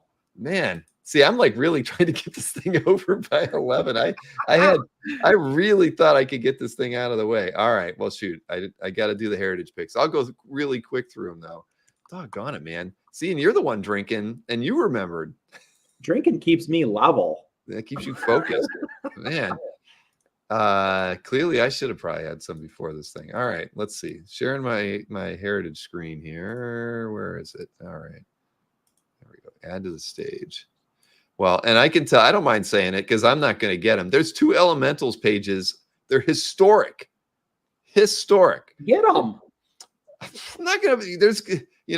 There's a certain collector out there who really overpaid to get those 2 covers at Comic Link. If they're in on it, there ain't no way I'm getting it, because there's a page from Elementals 1, and then there's a page from Justice Machine Annual, which was really the first book that they appeared in. Yep. And so there's a page from both of those. Is that Gustovich? It's Gustovich on Willingham in that one. Get it. I'll show them to you. Can't keep it right. Angry bid them up, says Carl. I probably should. I didn't pick it.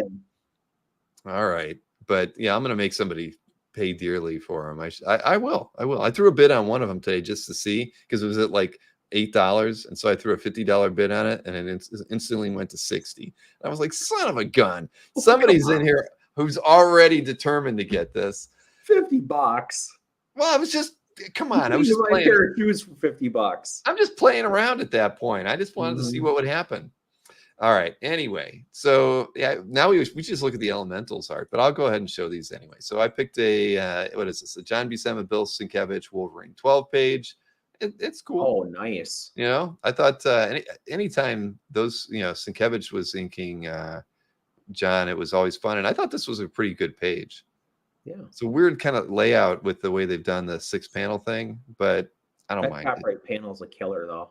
Yeah, definitely. So that one's going to do well. Probably is already doing well. What is it? 501 already. Then there was a Jim Lee Punisher page. It says it's already at 310. Thought this was nice. You get Scott Williams inks on this one. Yep. If it had the skull on it, I'd be a buyer. Oh no. I looked at it today. Oh, you saw it too. Yeah, it's a nice page. Yep. Then Gary Frank. This was from one of the Doomsday Clock pieces. I always like Gary Frank stuff. Yeah. And this was pretty good. Look, I mean, Superman and Batman are out cold. Green Lantern. I mean, when Hawkman and Green Lantern are coming to the rescue, you know that the JLA is doomed at that point. So, look at that. Such a dim view of the Justice League, Bill. Yeah. So I like that one. I liked this Brian Stelfreeze painting. I thought the colors on this thing were pretty nice. It's a 210 right now. That is nice. Talia. Yeah, I don't know what the size on that one is, but let's see. What do we got? 20 by 30. Holy smokes. Wow. That's you better a good, love Talia. yeah. Then I picked this one because I just thought it was funny. You'll never find this. This got to be probably one of the cheaper, basil or basil Wolverton pieces you ever get. Basil's chicken from some done in the 50s. I bet this has got to be. Let's see. Is it from? It's. Oh, no, it's not. I figured this was probably from what's his face, but no, it's not. I don't know how they got it. Basil's chicken. I should order this. We want to get chicken here at the house. We're thinking about after the New Year's. Yeah, we're gonna get some chickens to try. Coyote proof the hell out of that. Yeah, no, we're gonna put them in cages. But yeah, this might actually look good on the wall. But look, it's at $155 already. That's nothing. 24 hours hasn't even passed. Then Jack, you'll own a Wolverton. Yeah, that's true. Well, I've always wanted to get one. I mean, I just figured that one would be affordable, but I guess not. Then this is a Jack Davis Frontline Combat page from 1952. I know I've featured a couple of these in the past, but they're just look how good this thing is. Look at those expressions. Man, shoot, this thing is. Yeah, where is it at right now? 290. Yeah, that's not going to go cheap. But one of these days. Look at that. I mean, the bent, beat up cigarette. Everybody who was in World War II had a bent up cigarette. Looked just like that. Yep. Next page. This is like an Alberto special but it's probably going to, it's already a 525. See, I figured this one was going to go and not end up not being super ridiculous. 6-panel layout. It's a cap 199 page with Giacoya inks. I just thought it was cool. Look at this. He's got. It's like the angel and the demon on his shoulders. He's got Falcon on one side. He's got Kappa whispering in the other. And the page made me laugh. It looks like it might be good cop, bad cop, or good cat, bad cop. Where is that mad bomb man? Tell us. Come on, calm down, Falcon. It is good cop, bad cop. He's getting around to telling us. Yeah, exactly. At any rate, it's a good one, and I figured it would probably end in an affordable state. Then what else we got? Oh, Frank Quitely page. This has got Chuck's name all over. This is from Batman Scottish Connection. So, come on, anytime you get how often does Quitely stuff really ever come up in an open marketplace? Not often. So I don't remember who inked this book. I do not know either. Actually, it's not in the title. Paging Chuck Arnold. Let's see here. Does it say? It actually doesn't say. Oh, anyway, so there you go. Frank Quitely page. Then P. Craig Russell. Oh, he did it? Oh, wow. Wow, I did not know that. But then I thought this was a fact. This is P. Craig Russell, another Batman page, Legends of the Dark Knight. This is just really good. I mean, is this from Hot House? Legends of Dark Knight 42. Yes, I think so. Is that what it is? A hot house is I don't know my DC, you know that. But at any rate, this is a great page. I mean, look at that. That's beautiful. And then I just love that, going in, looking at the dark window. Yeah. You get a little like Mignola essence there at the bottom with the open leaves, but look at that. This is the layout on this thing is incredible. Yeah. Shoot. Man, I need to put a bid on that one. $160 right now. Good page. You get all of that good like P. Craig fine line stuff in the middle there. Yeah. Oh, yeah. See, Jason screams Mignola. You got your Mignola reference. It looks like Mignola. Tell me I'm not. I'm not. Yeah, no, I'm totally with you. I mean, it really is. Don't refute me, Jason. Jason's talking a lot in the chat tonight. Boy, he's got a lot to say. It's his nature. He does. So then my last piece I'll show the elementals in a minute, but Dave Gibbons, Martha Washington page. I mean, you almost never see these come up either. And this is pretty nice. I actually even thought I'd throw a bid on it. Look, it's only got $3 on it right now. I think the last one of these I saw was maybe 9 months ago, and it went big.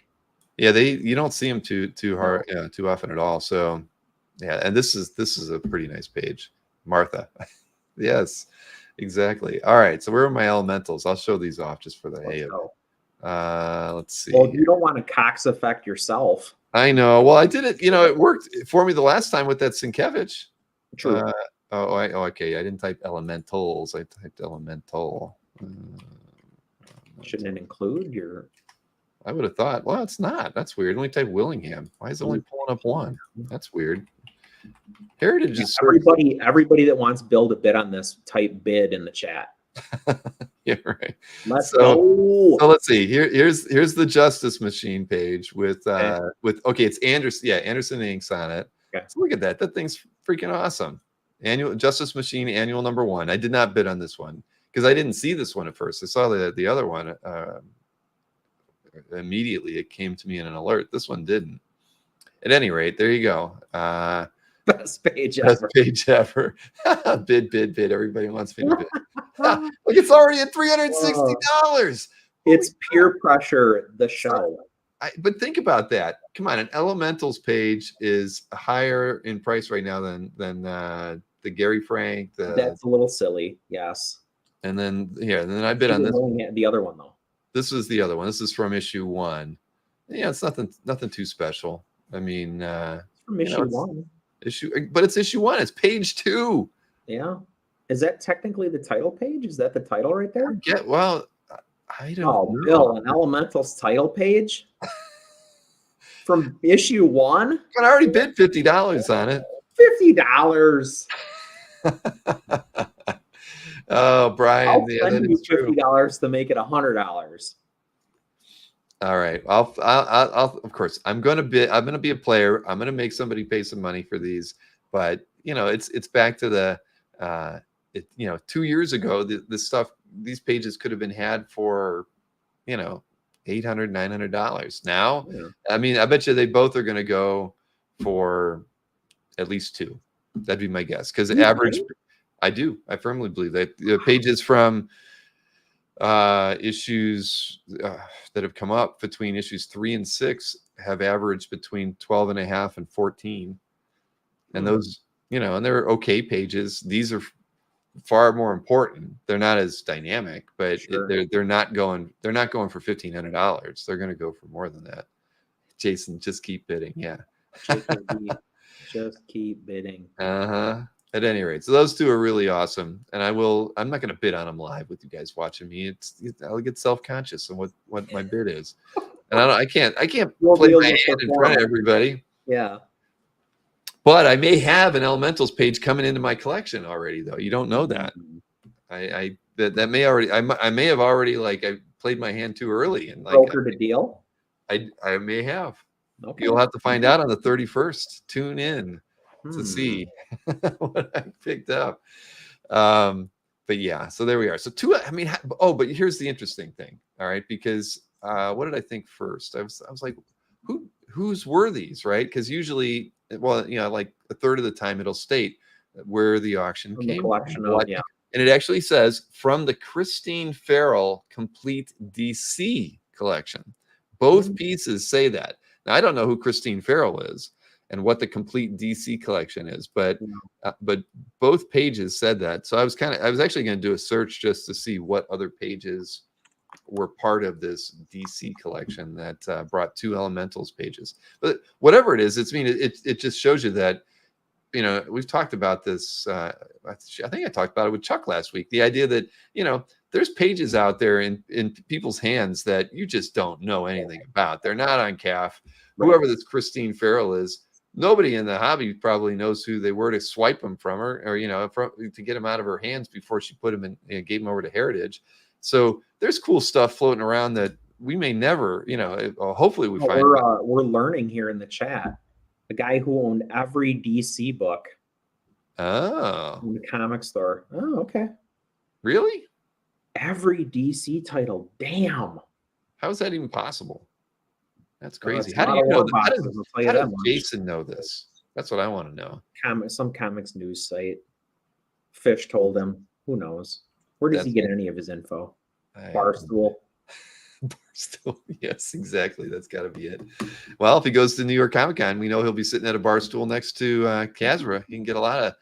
He can ply him from information. Every DC book and an Elementals page. Exactly, Chuck. Cool. That's the thing that's crazy. Go figure. Anyway, He all was right. a Willingham fan, you know. He Yeah. he had every issue of Fables. That's true. And so yeah, I mean, and typically stuff like this gets metered out over time. There could be other pages that we don't know about. I mean, Yep. so maybe I shouldn't go after these. Maybe I should wait and see Better pages. see if some. Okay, maybe. Well, you know, I don't know. Collector's Webbing says wasn't a woman. I know his name is Christine, but So, Jason yeah. said it's a guy. I don't know. Could be. Could Jason be. maybe doesn't have all of his We're not supposed to information even accurate. discern anymore. So who cares? Chuck Arnold. Yeah, Chuck's trying to give me the Frank Whiteley approach that he's used to collecting. Yeah, get them all. Just Yeah. get them all. If at least try to get them all. Yeah. Corey Ross says it was a woman. All right. So when Jason says guy, he really meant gal. So He meant dude, which is He meant asexual. It's age. All right. All right. Well, listen. Now I'll play. We're not going to be done at 11 o'clock now, but I do have an EXP video to play, which is incredibly short. It is probably the shortest EXP video that we will ever have. And why is that? It's because I believe Nick's at New York Comic Con too. Nick's not on it. Well, but surprisingly, he actually has a stand-in.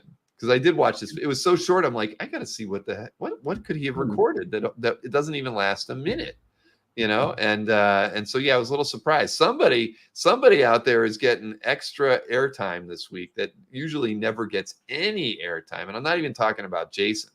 So here, let's go ahead and play this thing, and you'll get to find out who is standing in for Nick Barucci tomorrow night. Everybody, this Friday, October 18th. 7 p.m. Eastern, 4 p.m. Pacific. I have a great surprise for you. Are you ready? There's no art behind me for a reason. Rob at Wolviefan is actually doing the show. So it'll be actually a good show to watch.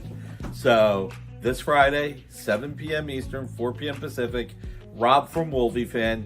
Check it out. He'll be guest hosting the show. It'll be fun. It'll probably be succinct. And it'll probably be over in an hour. So it'll make it for a nice quick show. So 7 p.m. Eastern, 4 p.m. Pacific. Please hit that thumbs up, share. Sharing is caring. And I'll be back on the 25th. Take care.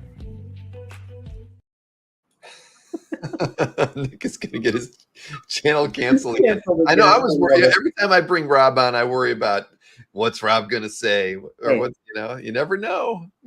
But yeah, Rob, who is never on, I haven't had him on for like 4 or 5 months. He gets on my show. He didn't even tell me he was doing. I mean, how could he not promote that in the show yesterday? He should have been like, I'm standing in for Nick Barucci, or no, the Booch, as he likes to call him. Oh shoot. And anyway, yeah, unfiltered Rob on Friday night.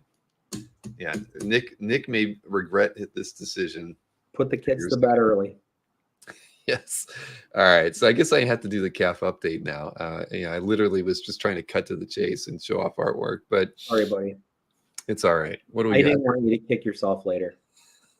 I would have been feeling like a total idiot, but I guess I was just too excited that Tatiana took that job. At any rate, what do we got here? CAF update.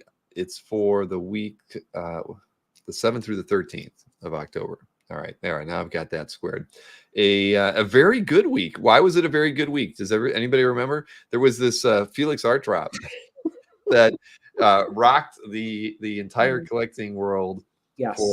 It was literally, I think it was over in about 12 to 15 minutes, because I'm still I got to get myself off of I was testing his want list thing because he had problems with it. I still get blind carboned on that damn thing. And boom, when it hit noon on Friday, it was just like bam. I had like 400 emails in my inbox within the span of like 3 minutes. So if you think like it's only like 40 buyers that are trying to get pages from that thing, it wasn't. It was literally 200 or 300. And the thing is, so that people were ready to throw it down and throw down whatever it was, and it was. I haven't seen that happen. But I got to get it. I'm done testing. Felix's email works. I don't need to see this stuff anymore. But because all I do is it's a pain in the rear end. At any rate, what was it? Dealers did $511,000 last week, and 231 of that, at least so far, was Felix. So another, but that's still a good, so an average week, 280 without Felix's stuff, but 510 with Felix. Felix is 231,000. Ramita Man did $96,000 in sales. Panel Page did 87. Albert did 63, and even Anthony did what did he do? 13.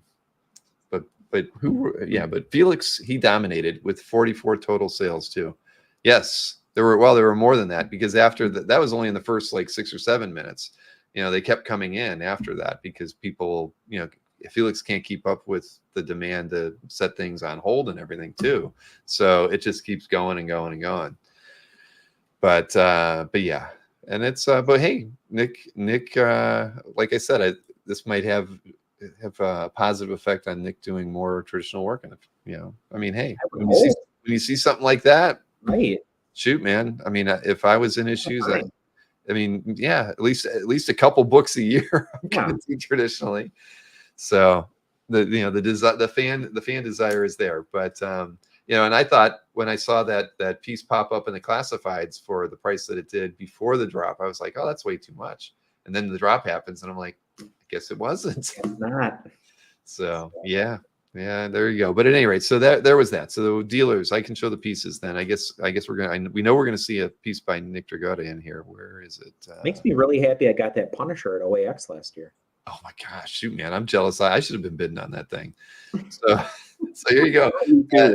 The cover to Absolute Batman #1 sold for $70,000. And I even saw that one of the DPSs is going to be a reprint cover that was in there. So some lucky dog got a wraparound image that's also printed as a cover. This was a Panel Page sale. John Buscema Thor 2004 cover, $55,000 was the asking price on that one. Then Ramita Man, how is this even possible? 2 Thor covers in 1 week. This is the cover to 215. Buscema and Sinnott went for $40,000. I guess Mike didn't know what the market was. He could have put 55 on it too, like he did. Then this is a Jim Starlin piece. We know who got this one. Asking price on this one was $35,000. Sold by Albert Moy from the End, issue 1 page cover. Funny note on the page by Milgram. Next up is a Gene Colan Marvel Superheroes 15 cover. This one sold for $28,000, and Glenn was the seller of that one. And then I guess this was the highest priced interior. I really didn't pay that close attention to that Absolute Batman book, but this is, of course, by Nick's, by Felix. $15,000 was the price on that one. That's odd, because I would have thought that the DPS with him on the motorcycle that they're using as one of the. I think that was 70, 50. The DPS. It was way up there. Then maybe that one wasn't marked. See, because I'm sure I would imagine Felix does it like this. He puts things on hold and then marks them as sold when he probably wraps up the deal, right? So I guess we're probably going to have other sales on that drop that will trickle in next week. Okay. Because there's no way that DPS wasn't more than 15. More than 15, yeah. All right. So then auction results. And let's see. We had the international auction last week, and that skewed the numbers greatly because it was $2.9 million in that auction. Everybody was talking about that Adam Hughes piece. We're not going to look at, I don't show the signature auction stuff in these, but the Adam Hughes cover went for the Vampirella cover, $125,000. How about the Matt Wagner painting? That one was shocking too. Holy man. I mean, gosh, that's like somebody 3 times more than I would ever imagine. I know. And, people are worried about the state of the hobby and everything. There was a whole post on about Comic Link had a bad auction, and the weekly Heritage auction was bad. But you sandwich that around a $300,000 art drop from Felix and a $3 million international auction, it ends up not looking so bad at the end of the day. Who cares what I mean, where's the money going to keep coming from? Yeah. Right? When you have that many things happening. Yeah. But the one thing I pointed out, because Browning started that, with the suggestion that it was more about, he was saying it wasn't a negative, it wasn't doom and gloom, but his comments were about, our hobby's small, And he was saying we were in our infancy, blah blah blah. I think he said stuff, but I agree with him on the idea that sure, we need to grow the base. I mean, it's going to make prices go up even more, but it would shore up auctions like whatever happened to Comic Link or Heritage last week when you have all these other bigger events happening. Because there's just no way. Because the data that I showed them was that year over year, like from January 1st of this year to the day I wrote it, with the post, which was I think on the 15th, and compared that to the year before, to the 15th of October, sales are up 20% per item and total, for art dealers and for auction houses. So one down Comic Link auction does not make a downturn in the hobby, when clearly overall people are spending 20% more on the same number of items across the board. So the juggernaut has to stop and take a breath sometimes. Yeah, I mean, you just can't. I mean, I didn't even. We all know the shortcomings of of a lot of the auction houses. I mean, they're all in the same kind of boat. They don't all have. I mean, Heritage really does probably have the best PR mechanism. You can set up keywords, you get great alerts. I'm sure everyone's done that. If you're not, you're stupid. It's the same thing. Like having CAF premium keyword alerts. You can do the same thing at Heritage for free, and they will email you daily, weekly. They'll ping your phone if you want to let you know when these things happen. So they do at least a decent job that way. But we know the other players don't really have the same kind of setups in there unless you do it yourself. So I think at some point the other auction houses just have to get a little bit better at it, because the lack of promotion can break a focused auction if people aren't paying attention or their attention's diverted. I mean, there was just too much stuff to look at last week. Anyways, number one Marvel fan says I don't like you don't like the site at all. Well, I mean, hey, CAF needs an upgrade too. CAF only looks a little bit newer than Comic Link's website, only a little bit.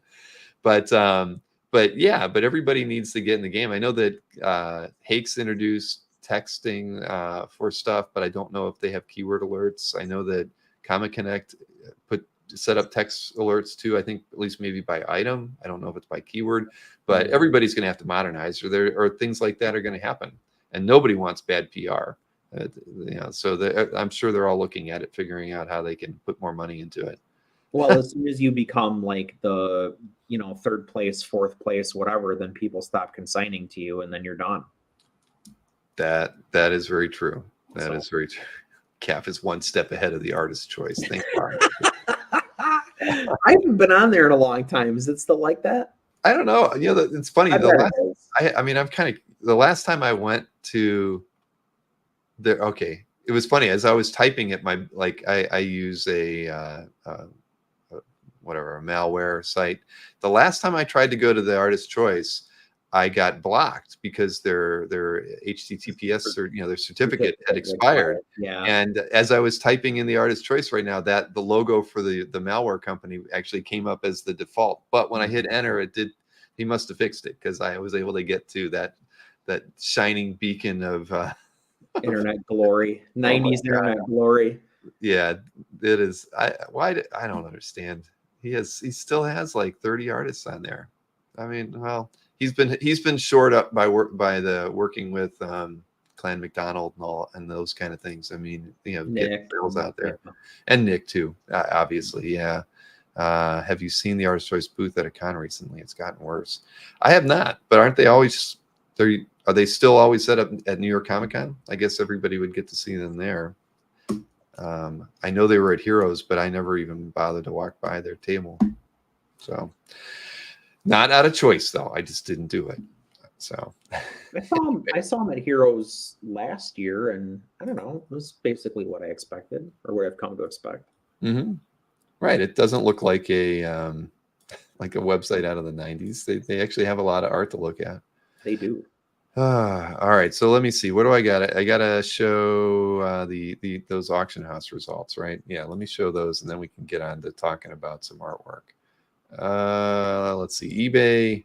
So it was 3.2 million was the overall sales in for auction houses. eBay was 134,000. Heritage Weekly was 154. Both of those are pretty much average for both of those. So it's, I don't know why people were saying Heritage had a bad week last week, but here we go. We'll look at the top 3 from each.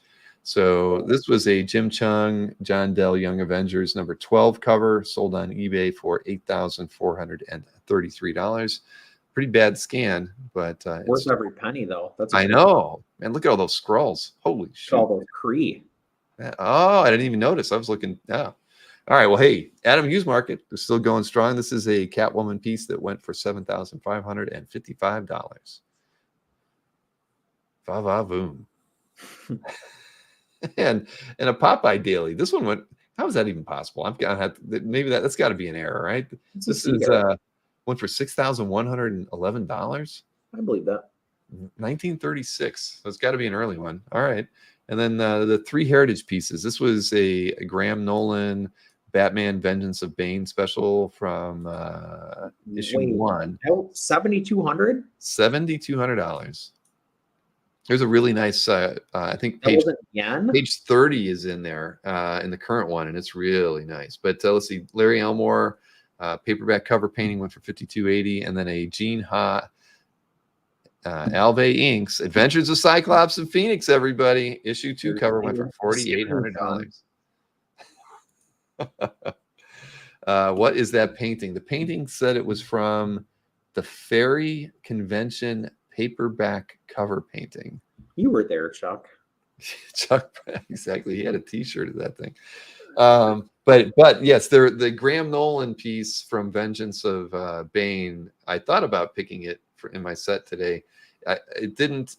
I don't think it had Bane on it, but the page is awesome. It's like rain. It's raining in every panel. The panel layout's gorgeous, and whether or not it has like a primary character on it, the page was fantastic. I should have picked it because just for the atmospheric stuff on it alone, it was great.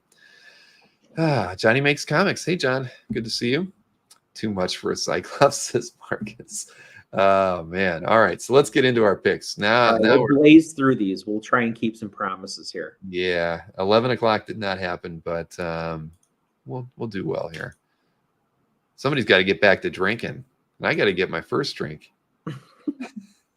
What is this? I'm all out. The Bane fan. You're right, Jewish Dragons. Well, it's Bane and Graham Nolan. I think Graham Nolan he's underrated, and he definitely not arguing that, but good Lord, I know. Hey, so maybe it is the Bane fans, not the Graham Nolan fans. I don't know. All right, what do we got here? Where is here we go. All right, and there was a lot of good artwork added to CAF last week. I agree with you, Chris. That was one of the things Chris texted me when he sent the list, and he's like, there was a lot of good stuff. And there was. There were almost so many bill pieces this week. I mean, I don't know how you did it. Like, I steered clear of a bunch of stuff. Well, I hope I picked it. I don't know. I don't know. I had a hard time getting my picks together. But so you picked this Tony Harris Starman page. It's in Guy Mills CAF Gallery, and I did not get my like on here. Now it's only got 2 comments on it so far. How is that possible? I'm kind of surprised because there's a lot of Starman fans on CAF. So anyway, this is a nostalgia pick for me. This is when I was at the height of my comic reading habit. I worked at a comic store when this book was coming out. Loved James Robinson. Loved Tony Harris. He took this like Art Nouveau and Art Deco approach, kind of like alternating on like not only the architecture that he was doing, but like those clouds. Things like that. There was a strong deco influence in this book. I think this is a great looking page compositionally. It's a title page, which doesn't hurt anything either. But really, for me at the end of the day, just one of my favorite series. Well, I did not read it, but I've always enjoyed Tony's artwork. You ought to. All right. It's that good, huh? Yeah, it's great. All right. Well, what did I just finish reading? I went to that comic book tent sale a couple of weeks ago. Oh, yeah. Yeah. And everything's 50 cents there. Well, okay, not everything. They have bins and bins of 50 cent comics that are totally out of order. You just have to, it's hit or miss. Dig. Yeah, I don't like digging. But what did I pick up? I actually picked up a couple, like 2 trade paperbacks for Jupiter's Legacy. I kind of like that. It was pretty decent. Picked up some really awful 90s artwork, which is funny because I'll talk about it when I get to it's a page that Jason put in here and I ended up picking. But boy, was it was like the worst story I'd ever, one of the most terrible and the worst coloring jobs too. But the 90s were bad. Anyway. Well, there are a lot of collections of this book, and there's Omnibuy and like the whole thing. Like you can get the whole thing pretty readily available. And how many issues was it? Sorry, how many issues? Oh God, I don't remember. It's 3 big books though, like 3 fat collections. Tony Harris didn't do the whole thing, but there's really nice Andrew Robinson stuff in there. There's Wade Von Grawbadger inked a lot of it. It's there isn't a dog in the bunch. All right, Jewish Dragon says I should get the compendium. $30 for around 50 issues. Okay, all right. They're super good, Bill. You won't be disappointed. All right, I'm there. They didn't have them at the tent sale though. I think I would have seen them. Then Philip Tan, and what is this? Commandy Challenge number 6. Now, I had no idea Philip did anything related to Commandy. Isn't this great though? It is a great, it's kind of like Philip Tan trying to, like channel a little Kirby. Mm-hmm. And it just like, it kind of throws the whole thing off. It's a little tighter than I feel like he does nowadays. Certainly less heavy on the like chiaroscuro stuff. It's a lot less like light and shade work than he's been doing, but it does give it a little more like 90s, feel to it because it's tighter, but it's still like there's a lot going on. It is pretty busy, especially the ink work from Norm. But I don't know. I just it was an oddity kind of for me, and I can really the same thing you're saying, right? Like I didn't even know he did this, so that's maybe what made it jump out at me. Yeah, and this is in Lee P's Cap Gallery. Yeah, so it's a cool piece. Yeah, I had no idea. But Norm's inking, I don't know. You're right. I mean, maybe it's a little heavy, but I don't know. It's a nice page. But it's 90s-ish. Yeah. All right. Well, it's got my like on it. So let's see. Where else are we going from here? Oh, Jason D. This is okay. It was I bought a copy of Death's Head issue 1. And it was awful. It's an awful. So I didn't see this page, when I was doing my picks. I didn't see it come up during the week. I don't know how, because I tend to follow Jason like a stalker. But all I can say, Jason, if this was a nostalgic pick for you, I feel sorry for you because that first issue was awful. It's heinous. It really, the writing's bad. I don't even. That said, he looks really cool. So I was kind of thinking it might be like this, interesting kind of character story. But he had nothing. All of his everything he had to say was bad. It just was poorly written. Yeah. So, but he looks cool. He looks great, and this is a very cool, like, again, kind of like incredibly busy page. So for a long time I kind of stopped paying attention to Liam Sharp based on like this is kind of what I thought of when I thought of Liam Sharp was this book. And I think maybe the reason I picked this at the end of the day is because like you can see how far Liam Sharp has come when you look at his new stuff and you look back at this. Yeah, no, that's very true. Very, very true. See, Jason is not, he's not around to hear this, or he would be saying something. They inked over the word balloons. Jason, 12 to, yeah, I see that. You're right. No, I didn't see it initially, but all right, Jason, I'm sorry. I'm not trying to make your 12-year-old self feel bad about it. I'm sure it was very cool, but yeah, they did it all over, didn't they? Boy, what a mess. Yeah. Well, it was funny because even this is Rod Ramos inks, like Death's Head 1 had Brian Hitch inks on it, and it looked like a team of inkers tackled that book. Yep. But and I was trying to pick them out, but I couldn't. They definitely all kind of followed Liam's lines very well. Yeah. No, but it is cool. I mean, it's like barely restrained chaos. Yep. Well, anyway, Jason, I'm sorry. I didn't mean to make you feel bad about it. I'll try to find the second. As long as they're 50 cents, I'll buy the second issue and give it one last try. There you go. All right, now Edward B in this next one. Edward B has been around on CAF for over 18 years. No comments. There's no comments on this piece. What is it? Yep. How is that possible? We got Bob McLeod inks over Jerry Ordway. Batman Brave and the Bold. Huh. This is a great page. It's an awesome page. Batman's fighting these guys in like this ancient samurai armor. You got Golden Age Flash there. I picked this because like Jerry Ordway and Bob McLeod together, like that's like classic on classic. And Jerry Ordway, like for my money, you'd be hard pressed to pick a better like DC artist from his era. Mm-hmm. He's so clean. Everything is so tight. He's a terrific draftsman. He can clearly lay out a page. He's such a good storyteller. Like there is so much to like about Jerry Ordway.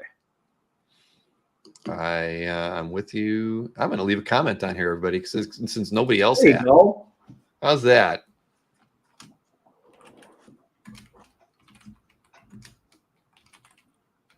Man, you know what? We need to put more details on this comment page. We could like list out some of the stats, put some of the owner information on here. Huh. You know what else you could do? Tell me. You could add like a co-pilot to it, right? Where if you want to say like really intelligent, cool things about a page, like it could prompt you. That's not a bad idea. Look at I got the first one in there. Hey, Edward's gonna be thrilled. Yes, there you go, Edward. 18-year veteran of comic art fans. Has Bill ever considered that? What is that?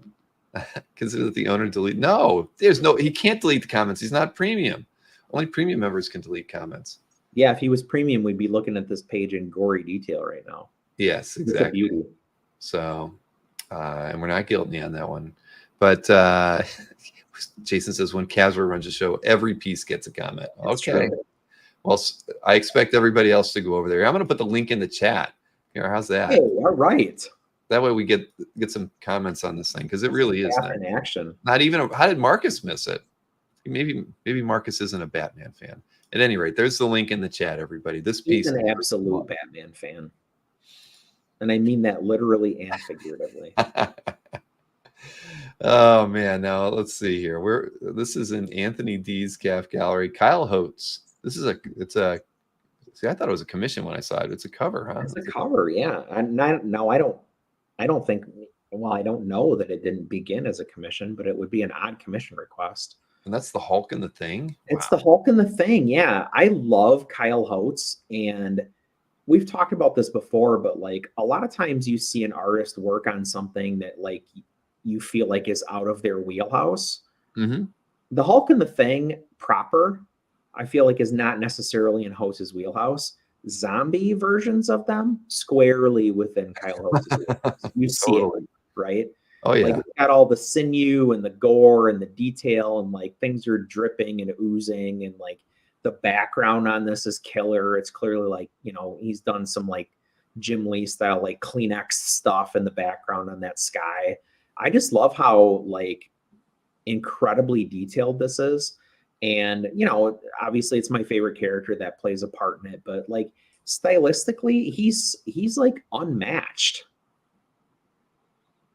Yeah, Kyle, because he was on my list for 2025. We never even reached out to him because everything got filled, but he's on our list to get to OAX. I think he's fantastic. He's amazing. Yeah. He's kind of like, he's been around a long time, but like stylistically, he's still doing kind of that Liam Sharp, Bisley, stuff that was going on in the 90s, except he's like, I'll maybe take some heat for saying this. Like, he's better than that. Like, he's a little more elevated. His draftsmanship is better. I think his rendering is tighter than a lot of that stuff, but he's stylistically still doing that. Yeah. I didn't know we had a term on CAF called art dumper, but now I do. Oh. People who dump art don't get a lot of comments, apparently. I guess that's that's the vibe I'm getting. But like you're saying like people that post like 20 pieces at a time? I'm curious. Let's see. Well, he didn't post a lot. Look, he has one on 10.6 and then one on 10.11. So yeah, he is not an art dumper, guys. I gotta say, I don't care for that either. I just have to wade through it then when I do picks. Yeah, I know. I've done it myself in the past, but I've tried to be better of late. I'm still hurt over my published X-Men folder. I'm having put one page back up there. I'm actually what I've decided to do. I'm gonna do a flip. I'm gonna do a flip of my published X-Men folder first, and then I'm gonna put the art up there and back it all. Yeah, but I thought that'd be a good way to reintroduce my art back to the website. So here we go, Julian Tedesco, and this is in BY's CAF Gallery, 10-year veteran of the website. So anybody who's ever seen me talk about art probably knows that I love tonal pencil pieces. This is obviously no exception. I think it's an incredibly cool and clever composition as well. Like we see, Daredevil like doing this somewhat regularly, but like you throw in the Fisk imagery, you throw in the birds, you get the I guess newspaper poster, like whatever that's kind of like flying around him as he's like sailing downward. I just think this is a really well put together image overall. And then the fact that it's, tonal pencil does a lot for me personally. If you look at the secondary image, the colored image, let's see. They did a pretty terrific job coloring it. Wow. Right? Great job. Shoot. Yeah. Yeah. I mean, they were using textured like brushes on here. Yeah. That's slick. Yeah, they did a really nice job on that. One of the very few times when I can say like I think the colored version like exceeds the original, and the original's nice. Wow.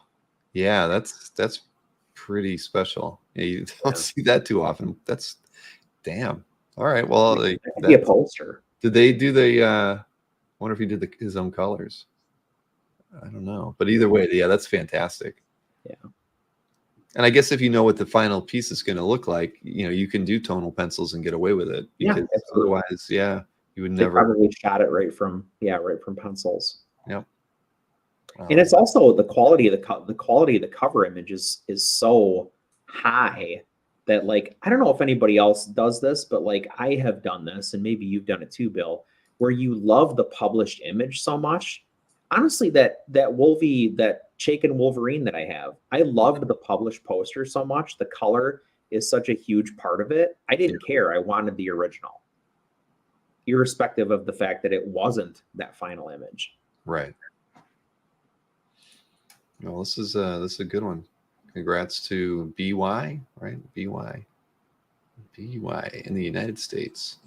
Brigham Young.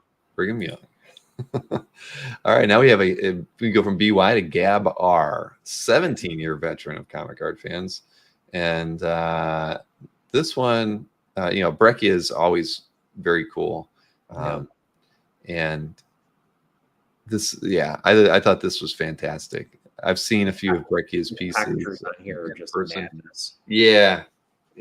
I mean, gosh, yeah. I mean, I can't tell which panel do I like better, because they're all just so strong. Even this one that is maybe kind of the lesser of the group. It's still fantastic. Composition for the panel is unbelievable. But man, Marcus makes a great comment. It is like sculpting. It's like he's hacking something out of something solid to make the images, right? They look hewn more than they look drawn. Right. I mean, the armor on this, or the clothing, I mean, that's some kind of breastplate there. I mean, it literally looks carved out of the page. Yeah. Yeah. It's fantastic. Shoot. Yeah, man. And I mean, you see like so many other artists when you look at this, right? Don't you? Mm-hmm. I mean, you see Sienkiewicz, you see Sean Gordon Murphy, you see, Cowan. He's influenced so many people. Yeah, no, this is marvelous. Wow. Only a couple comments on this one too, everybody.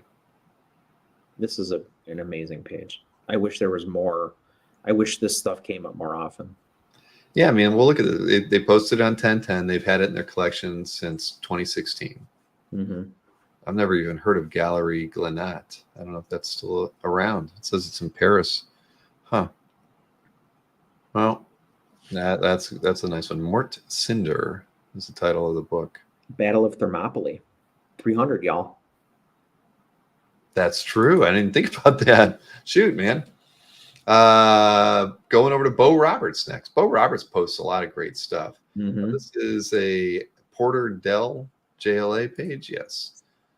I absolutely love this run. This is the Grant Morrison run on JLA when it went from Justice League of America to JLA. Porter, I feel like, started out and I was kind of like, why did they put Howard Porter on this awesome Grant Morrison book? But as like the first few issues ticked off and he like really hit his stride, and I think John Dell is certainly like no slouch, right? Like kind of reining things in. But the characterizations got so good. Like look at Orion's facial expression in that second panel. Mm-hmm. And the character designs were so fun. Like that's the general, or like he used to be the Shaggy Man in the 60s. Like just those huge tusks, and like they gave Orion this insane attack dog. They just did so many cool, like high concept, like crazy things. And Howard Porter just like ticked it all off, right? He just like went along and like, yep, I'll draw this crazy crap, and like I'll design Prometheus and the general and like all these cool concepts that like really held and like have are still being used today. First appeared in this book, and I have to admit, like I undersold Howard Porter. Like I became a fan through the course of this run. Mm-hmm. Well, I can't. I haven't read it, so I can't comment on it. But boy, he gave him a fighter's ear, though, didn't he? Look at that. That's like a flower ear. Yeah. Yeah. Boy, oh boy. But no, great page, definitely. I'm sure I should be reading it too, right? Morrison's run. If you like Morrison, I do. I love Morrison. Yeah. All right. Even Roberts, had fun putting in. Yeah, he brought back like the Key, the Shaggy Man. I mean, like his run was amazing. All right. I've duly noted. Not sorry. Now, we all know that you like Cam Kennedy, but how much do you like Cam Kennedy? I maybe like Cam Kennedy too much. You might. But there are other people out there that are like me. I mean, I've talked about this to death, but his palettes, mm-hmm. like the way he arranges the figures in those panels, the geometry of the panels, like it's straight up and down, it's grouped, it's like they're opposing, like he makes that slash through, and literal slash through, because it's like a lightsaber cut in that middle panel. I don't know, he's like a genius. And like the fact that, like, what's sad kind of for me is that it took him doing a US Star Wars book for me to learn about like all this great stuff that he had done already, in the UK for so long. So I came to Cam Kennedy late, which is to say I came to Cam Kennedy in like the mid 90s, but he was hitting on all cylinders in these Star Wars books. They're beautiful. Well, if we ever bring him to OAX, we'll let you be one of his sponsors. Oh, thanks, buddy. I just checked. He's 80 years old. I know. Holy smokes. He's been working in the business for a long time. But Colin says his aliens look like Muppets, though. Shut up, Colin. But yeah, no, I like his work a lot too. And these pieces here are just, I mean, and the ones because you've been picking these color pieces by him. I think I picked one once from him too. Yeah. It really is great. I mean, he doesn't need to worry about backgrounds and things when he's painting this well. But and it's not just that. It's like it's such a deliberate stylistic choice, right? Mm-hmm. Like he knows what he's doing, and he knows exactly why he's doing it. It's not a shortcut. It's a decision. There you go. You are not going to convince Chris otherwise. I'm with Chris on that. No, sorry, Antoine. It's not too abbreviated. It's perfectly abbreviated. All right. It's concise. Art subjective. Chuck Arnold says nobody was painting comics like this in the U.S. at that time. Colin, what did Steve have to say? It was a literal moment. Oh, That shoot. was a short arc of justice. Thank you, Steve. Yes, thank you, Steve. All right. I think this is your last pick, and it's got the thing all over it, man. Right. Consecutive pages from FF. Pages, yeah. Early Buscema Sinat FF. I mean, I don't need to say anything. It's all there. Doom is on this. Like, the thing is everywhere. They're just too good. Johnny's facial expression in that middle panel on the second page. I just got my ass beat. I'm Johnny. Oh shoot! No, it is. It's amazing. I will one day on a Buscema FF. Same. Ink by Senate. I mean, it's you just. But when you're going to go after yours, tell me, and I won't go after this one. Okay. I expect the same courtesy. Yeah, I'm just gonna have to go to the Berkey vault and get one of them. Just like beg him to let one of them go. Remember, I told you he's got that stack that he's been aging for like 20 years now. I'll tell you what, we'll meet in Ohio. I'm gonna be in Ohio in like 2 weeks. Meet me there. All right, I can. I'm going to Billy Ireland finally. Oh, you are good. Oh shoot, man, you're gonna love that. Did you? You can tell him. Already done. Oh, good. Man, you're gonna be blown away. It's amazing. They have like Gustav Dorr, they have like Albrecht Dürer, they have like illustrators. It's not just comics. Yeah, no, it's special. I mean, it's weird where it's at. They're only open Monday through Friday, but all right, anybody that can make the trip has to go to Billy Ireland and Columbus if you can. But do your reconnaissance, because what the thing is you can search their entire inventory. Yep. And just tell them what you want them to pull, and they will pull it for you. And then they have a basically like a big reading room, and they will just lay all the art out for you. And you can look at anything in the collection. Already that's Watterson's. Yeah. A lot of you'll be blown away. So I'm excited. But anyways, this was cool. Cool to see somebody get consecutive pages and post them that way on Cap too. Yeah. All right. Well, wait a minute. Did I put I don't know if I like this one yet. No, I did not. Can you blow them up quick? What's that? Blow them up quick. Get a better look. Look at that. Yeah. Airwalker. Oh man. Yeah. That's awesome. Woo.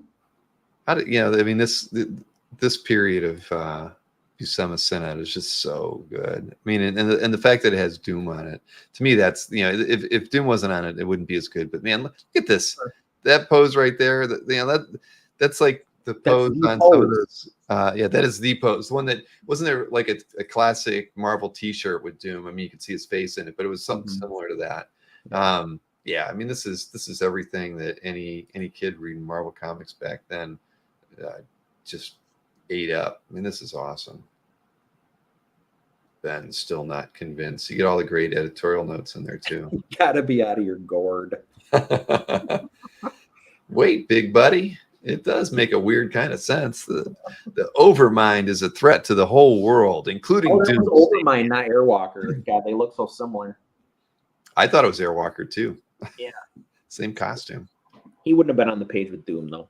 Yeah. Oh man. Yep. That's a winner right there. So I got my like on it. Who's Kafka? Oh, Sam 06 from France. Sam's got a good collection. Look, Lovett's got the first comment on that one. How's that possible? Man, he was fast on the draw that day. All right, cool. Well, where are we going from here? We're going into my picks now. So Stephen Frizzoco. I mean, I had to pick this one. Come on, bring it right. Thank you, Frankenstein plate.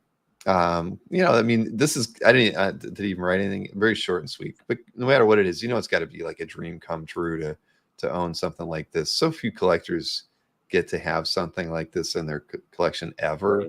And you've seen, Albert's had a few as a probably still owns a few for all I know, but you just don't see. I mean, Berkey, I don't think has ever had one for all the time that that I've known Mike. I've never known him to have something like this. He loves to write some. Right, exactly. These things they don't come up. And the funny thing is you know, these pieces don't really trade hands like in auction houses too often, right? I mean, there was the unfinished piece, I think, from a few years back, but by and large, these pieces trade hands privately, which is it's interesting to me. I mean, because there's not many of them, but they're all well known. And but anyways, at the end of the day, for Zoko's got to be happy. He posted something else too that was really nice this past week that I thought about. He did, man. What the heck was that? Now I'm gonna have to go look. But either way, you know, if this is an art dump because he posted 2 pieces in the same week, I mean, it's okay. That's okay. Where was that? Well, I have to go see now. I can't remember what it was, but it was really good. Oh, it was the Sky Masters Sunday. I thought you picked that actually. Oh, I like I didn't want to pick 2 pieces from Steve. Yeah. And I wanted to do the right thing, but you're absolutely right. I mean, look at this thing. And it's not a good scan. Come on, for Zoko. You got to put a bigger scan up here. Kirby Look at Wood. this. And it's colored. They're in their suits. Oh my gosh. Yeah. Yeah, you know, I've always been wanting there's a lot of these Sky Masters out there by Kirby and Wood, but it notes that Kirby was the colorist on that too. But so many of them, they're like back on Earth prepping for their trips and stuff, and those are boring. I don't want to get one of those. This is the page. I would take this in a heartbeat, but I probably couldn't afford it. I mean, I would, you know, those normal pages where they're just down on Earth, you know, the dailies can go for like 5-ish or something now, but I'd have to believe something like this has got to be more, you know, low 20s. I don't know. I was 15-ish. Yeah. I don't know the market for, you know, since they never come up. Yeah. Anyway, but so yeah, you're right. I should have picked this one, but there we go. So now Steve's got 2 pieces tonight. Yep. He did okay. Yep. And then Jonathan Wayshak, I love him. Is this Eric's Calf Gallery? I'm pretty sure. Yeah, Eric DLS. I didn't know he was a fan of Wayshak, but his write-up was very, very nice and positive. This was a trading card art or something, right? Yeah, Marvel Flair, recent trading card art. But I just like Wayshak stuff. You know, John's coming back to OAX. I have a feeling we'll be doing a pre-con op with him soon, if I don't screw the dates up. And you know, and I want to get on it. He made a splash really strongly, I thought, last year. Sick stuff last week, or last year, I should say. He did. I mean, I love the way he just kind of noodles at stuff, and he's just got his own sensibilities. I mean, the people are kind of sometimes drawn a little grotesque, but in a good way. I mean, Cap doesn't quite look like Cap in here, you know, but there's enough. I mean, it's just, damn, I just love it. I love the action in it. I just think that John's stuff is just going to keep impressing people every time. You know, he's just going to make jump after jump, and people are going to catch on to the Wayshak with the $ train, the train the train that Jiggy always talks about, the Mannix train. There's the Wayshak train out there, and it's a coming. But this is awesome. Yeah. But is that Dead Nick Fury? Can I assume by the eye patch? I have to believe that's what that is. Yeah, this is great. But yeah, I'm gonna when the pre-con list comes out, I'm gonna try to get on his list. All right. I'm gonna tell. I bet he'd do a pretty ridiculous thing now that I'm thinking about it. Yeah, I mean, I'd probably end up. I think I'd probably ask him to do a Thor, because I know Cyclops doesn't have enough, but Thor, he could. No, you want somebody who's like got the thickness. Exactly. I mean, you could holding the hammer. Oh shoot, man. Oh yeah. All right, I'm all right. Yeah, who's Hank? I was wondering the same thing, Marcus. Pym? You're right. It probably could be Pym. I don't know. He's not dead. Yeah, I don't know.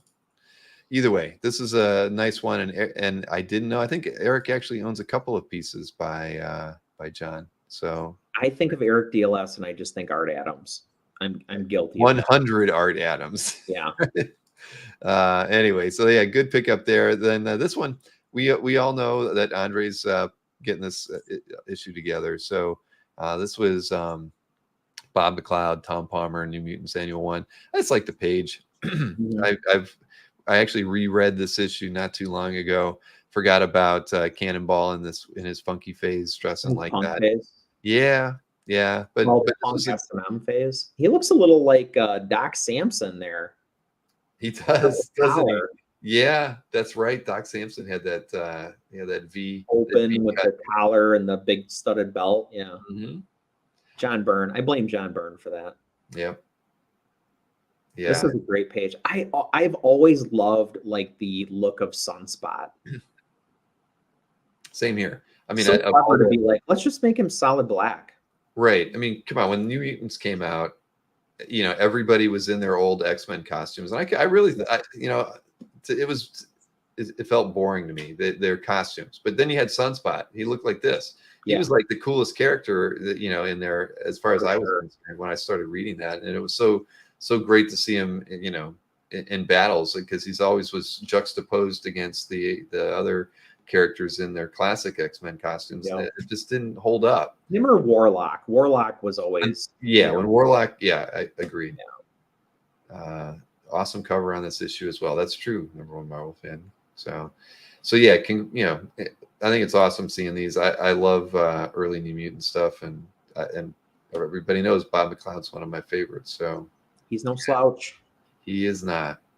He is not. He's not coming to OAX this year, everybody. I had we had to cut some corners here or there, but Bob was definitely on my list. So we'll be looking at having him come back in 2026. But speaking of OAX, Bill picks Kevin Nolan, not me, Jason. Yep, I had to pick this one, and this is in Simon's calf gallery, right? Because I had two picks from Simon, because the other one is a Mike Mignola piece. But at any rate, how could I not pick this? I love Kevin Nolan on Kevin Nolan, right? And this is just I didn't put a like on it yet, though. This is just, I mean, it's a classic image. Even I know the image, so I just thought this was great. Great to see on cap. The only thing I have to say is Simon does not scan big. I do not understand that. And he uses that god-awful watermark. That's true. He does put that on there. So Simon, if you're listening, you gotta scan bigger, man. Come on. If you're gonna put a watermark on it, you might as well scan at the highest DPI you can do. Yeah. Because I'd like to see this one in more detail. But I just love it. It's Kevin Nolan. Kevin Nolan is coming back to OAX. Obviously, he's not doing pre-con this time, everybody. So you're gonna have to hit him up at the show. That's I can tell you that he's in the middle of a very big project and cannot in pre-cons, but he's ready and raring to tackle stuff at the show. So there's that. But yeah, this is a great piece, and I mentioned Simon even before these pieces were posted. I said something nice about Simon. I think I don't even know when it was. Maybe it was to Chuck that Simon he's like Felix. Everything he gets is like top shelf. That's true. Yeah. Yeah. I mean, he did, I'm happy taking mediocre pieces. Though. There's certain collectors that just don't do it. Simon is one of them. Then this one, the Mage, anything from Mage is cool. Sam Key thinking over Matt Wagner pencils is great. Yeah.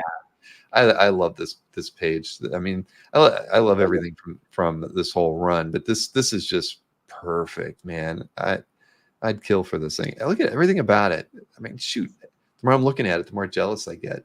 See, I'll be honest, I'd rather have this than an Elementals page. I love Mage just equally, for sure. But at this point, because the Mage stuff is just getting, it's getting out of my price range.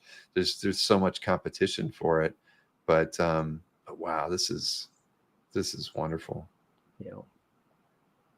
Mage needs an animated TV show. Yeah, sure. Like what I always loved about Mage is that Grendel was like a tryout book, kind of.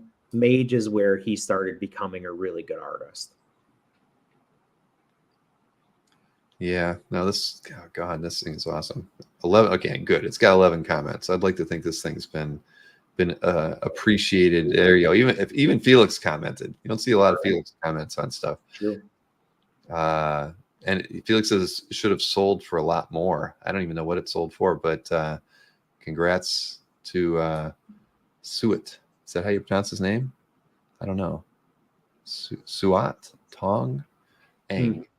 At any rate, that's that would be like a cornerstone in my collection if I had it.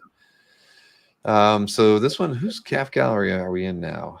Nick Bruce. So this is Delato. Sorry. I just, his something about his coloring and the lighting. This thing just pops. It's like liquid fire. I mean, I don't know. He just has He a way. layers things so well.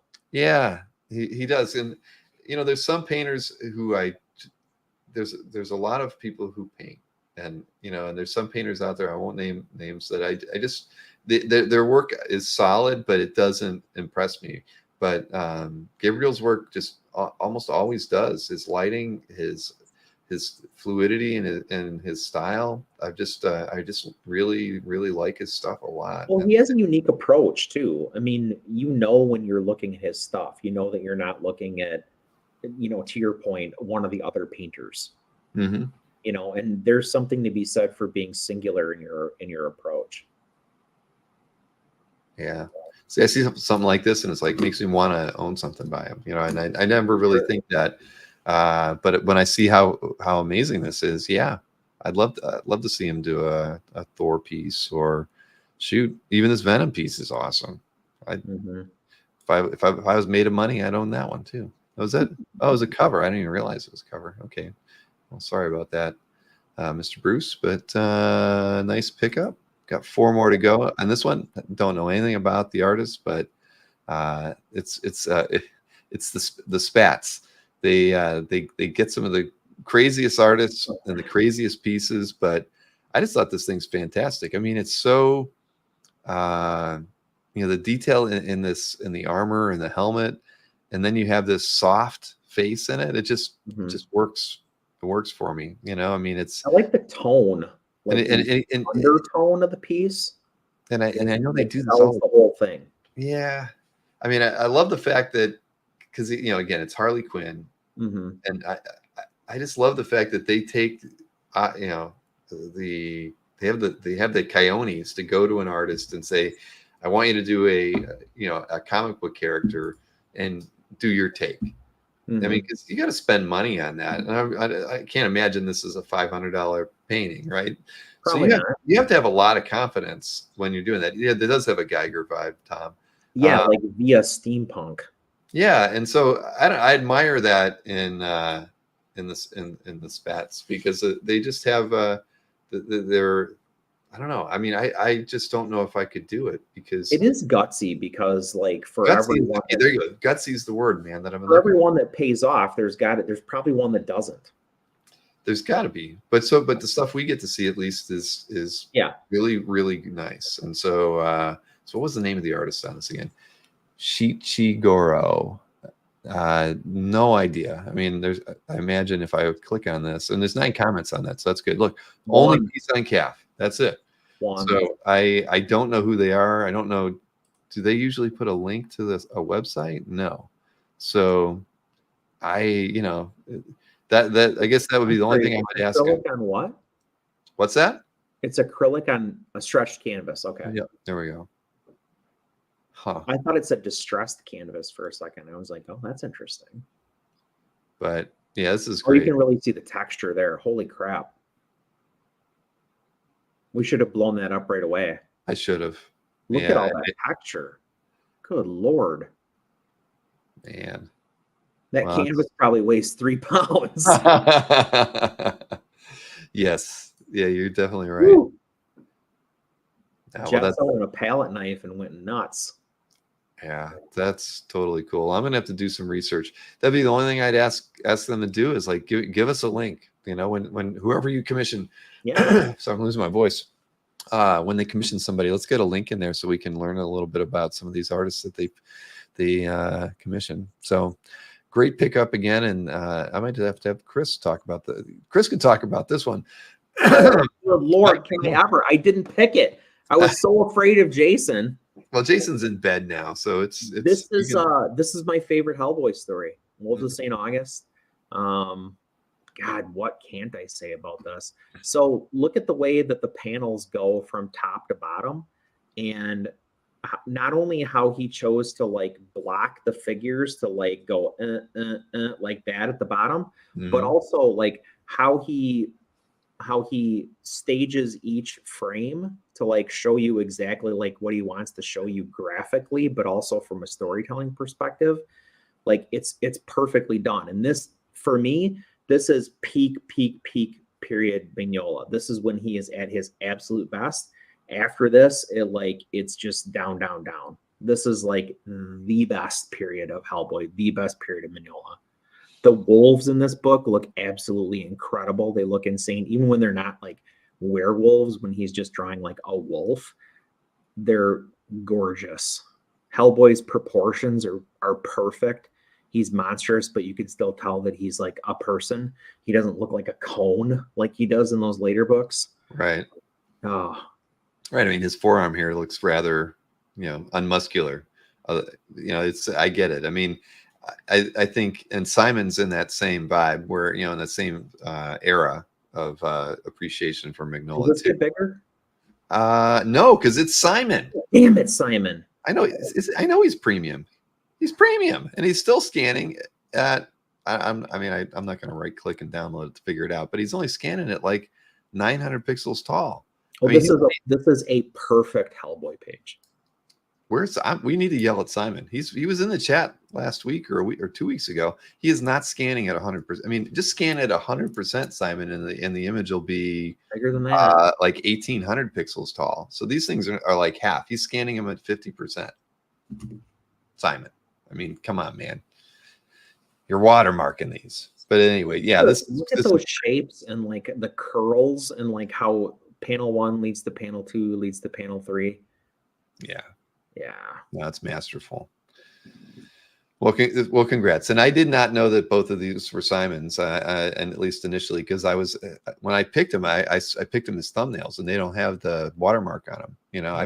I knew I was picking these before I looked at them. I'm so happy you picked this. I was so jacked to even see this on CAF last week or this week. Well, and it's I got to have some. Only 7 comments on a 90s Mignola Hellboy. That's nuts. That is. Although I didn't comment, so. Bill doesn't know what Snorik is talking about. Thank you, Marcus. Antoine says that Brian had a good idea when he said I should add an artist website field to the CAF data collection. Yeah, that's probably not terrible. Not a bad idea. It'd probably make some artists pretty happy. Yeah. This is Hester. Yeah. I love Phil Hester. I know. When I saw this thing, man, it's the second panel the whole layout's great. I mean, we were just looking at the Mignola with just phenomenal 3-panel layout. And here we have another one that's equally as masterful. But I love the reversed characters here. Yeah. Man, and the cityscape. I mean, the fight's great. And I mean, again, you could look at just the composition of the battle in that first panel he's like a more kinetic Cully Hamner. Like stylistically, they share a lot of the same DNA. The line weights are similar. They're both like angular in how they draw things, but like Hester can do movement. This is my opinion. This is not a fact. Hester does movement better than Hamner does. Hester's amazing. He's great. And this page is just fantastic. And who has this? Oh, Jason Husa has this thing, man. Also, Hester's taste in art is bananas. Oh yeah, it totally is. If you don't know that Phil Hester has a gallery on CAF, do yourself a favor and go look at his gallery. It's obscene. Yeah, I can pretty much guarantee Hester's going to be at OAX in 2026. Nice. Because we had some emails, and by the time we were emailing, we realized we couldn't do it, couldn't make it happen. So Phil he agreed to come on, and we're going to do an interview. I don't know if we'll do it before OAX, but I wanted to do something with him, talk to him about his collection as well as a little bit about him as an artist, and do like a split interview with him on that. No art sale, just straight interview. And yeah, we definitely plan on having him come in 2026. Because can you imagine a guy who's that talented as a creator but loves collecting original art? I mean, he's the epitome of the guy, the artist we want to bring there. Right, he's like another Palmiotti. Right, Scott Williams would be another one. You get those guys in there, and they're in heaven, and that's what we want. If you would bring a portfolio, that would be, insane. If I could see that Mobius Punisher that he owns in person, I'd be done then. I'm like, all right, I'm good now. See, everybody's mistaking this piece for Stealth Freeze. It does have a little bit of Stealth Freeze. Stealth Freeze, Hamner, that Gaijin stuff, like it's that same, Tony Harris even plus or minus, right? Robert says, I mistook Hester's work for Stealth Freeze right in front of Hester. Get it? Not my best moment. Stuff like, hey, it's okay, Robert, right? I mean, Stealth Freeze's line weights are a little bit different than this. Yeah. And again, I would say Hester's a little more kinetic even than Stealth Freeze. Stealth Freeze is tends to cut those angles harder. His anatomy is a little bit more exaggerated, especially in females, but I get it. Well, I like this one. It says beer on it too. This was one of us should have bought this one. Hard to beat that. All right, my last piece is a Nick Klein. This was too hard to pass up. The colors on this thing are awesome. The illustration itself is fantastic. I mean, I just love it. I mean, the greens and the purples and the figure eight. The figure eight composition is so cool. There's just too much to love here. The complementary stuff, with the colors is I mean, everything about this thing. He just, it's a work of art. I mean, it was impossible to pass up. Now, I didn't check to see Colin L, non-premium member. That's why we can't zoom in on this thing, unfortunately, because I would like to see this in more detail. Same. But anyway, congrats, Colin, on this one. 10 likes and 6 comments. It definitely needs some more comments, but I'll leave one after the show. But doggone it, man. I could stare at that for a while. That thing is so good, man. I love because we were looking at that interior page from Power Man and Iron Fist 57 last week, and that's got the living monolith on it, right? Yeah. And that cover was the living monolith, right? And he's got the X-Men in his palm. I mean, I freaking love covers like that, where it's just, you comics is the only place you can get cool, imagery like that. Absolutely. And then here's another perfect example. So your comment about the complementary colors is absolutely on point, though. I mean, look at all that stuff that he's playing off against. You've got the orange against the yellowish green. You've got the purple underlighting on Hulk, which is playing off against the the orange as well a little bit. You got that's brilliant. Yeah, it really is. So, a lot of blue and orange. Right, like I say, I could stare at this thing for a long time. If I own this thing, I don't know if I'd put it on the wall, but I mean, it's just that good. I mean, you couldn't, because that's a skull. Oh, that's true. Maureen would have a problem with that. Oh, shoot. Yep. All right. Well, there we go. We made it. We didn't. It's after 11 though. It is 11:45. Well, we're still early compared to normal. That is right. That is right. You're not as magenta as you were earlier. I stopped drinking. There we go. Well, you have to fix that. You have to get back to that. Red Hulk went away. We got the Bub Crawl to look forward to. And everybody's going to want T-shirts from that. This is awesome. This is really. He just texted me a little while ago. He's like, "Did Bill tell you about the shirts?" I haven't. Man, I'm telling you, this is OAX is going to be incredible this year. It really is going to be fun, and I just hope that we all keep thinking like this, where we just keep coming up with more creative ways to enjoy the time together and creative people. Exactly. Well, that's what it's back down to. That's what makes this show fun. I mean, we're embracing it for what it is, and we're enjoying it as collectors and any way that we see fit. And this year's going to be fantastic. So it's like the biggest art hangout you can do. Yeah, it is. What is it? Hoping the Bub Crawl OA would be up for auction. Ooh. I bet Rob's going to own that. Rob's good. Well, Rob should have to bid for it then and get it. Okay. That's we'll talk with Rob about that. Yeah, that's actually not a bad idea, because at the end of the day, Adam Kubert has to, he doesn't have to, but every artist, we want that put a piece in the auction. Why That'd be couldn't the cool. Bub Crawl artwork be the piece that goes in it? If it's what Rob says it's going to be, I would bid on it. I need an Adam Kubert in my collection in a bad way. So, well, he has not told me a thing about what he wanted him to draw. He just told me that Adam's going to do it. He just needs a deadline.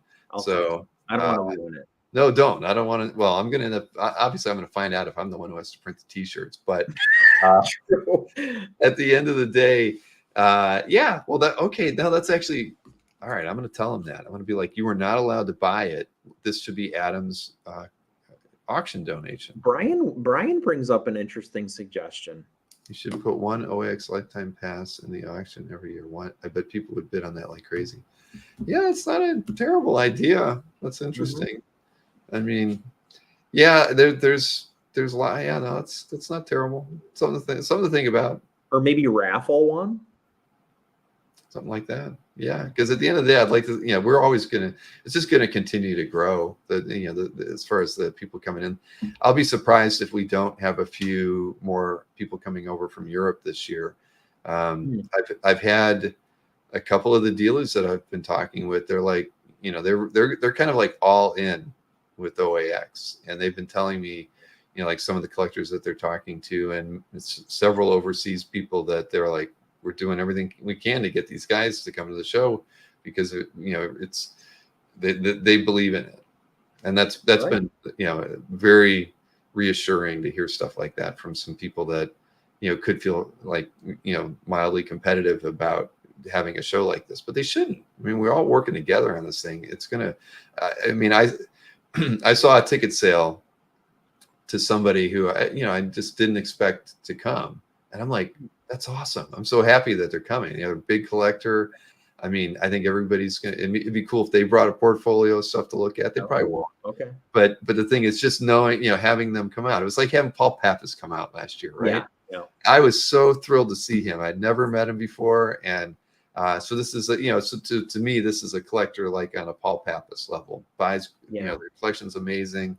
I've never met them before, and they're coming to the show. Yeah, that's awesome. That is cool.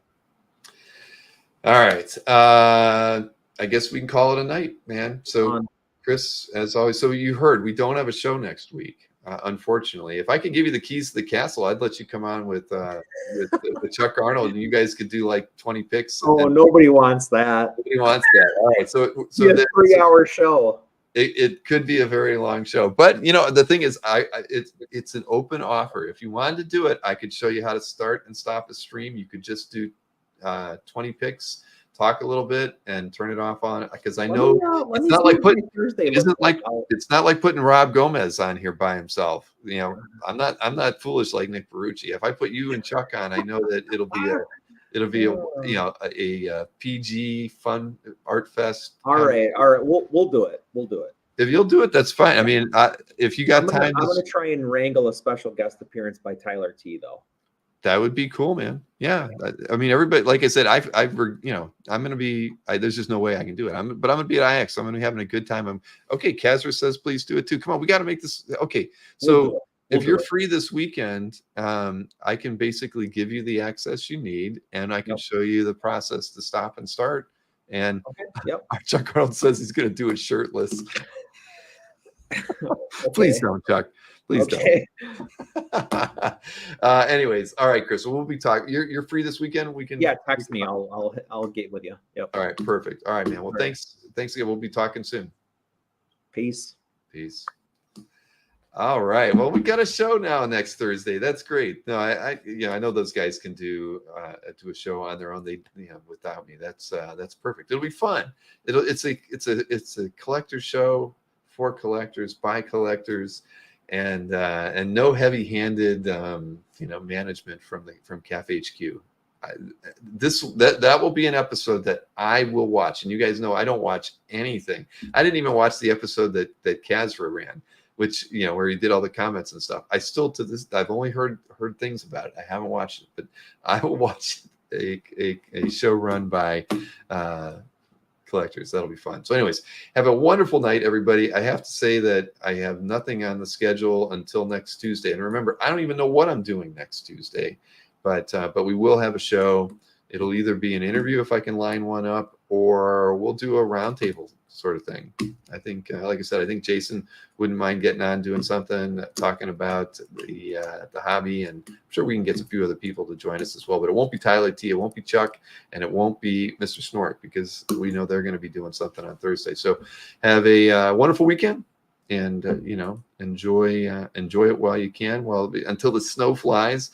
And if you run into Kazra at New York, you don't need to buy him a drink because he'll already be boozed up. Maybe you need to buy him a coffee. Just remember that. Kazra, be good this weekend. And if you're going to IX next week, you'll see me, Kazra, and Tatiana there. So have a good weekend. Enjoy.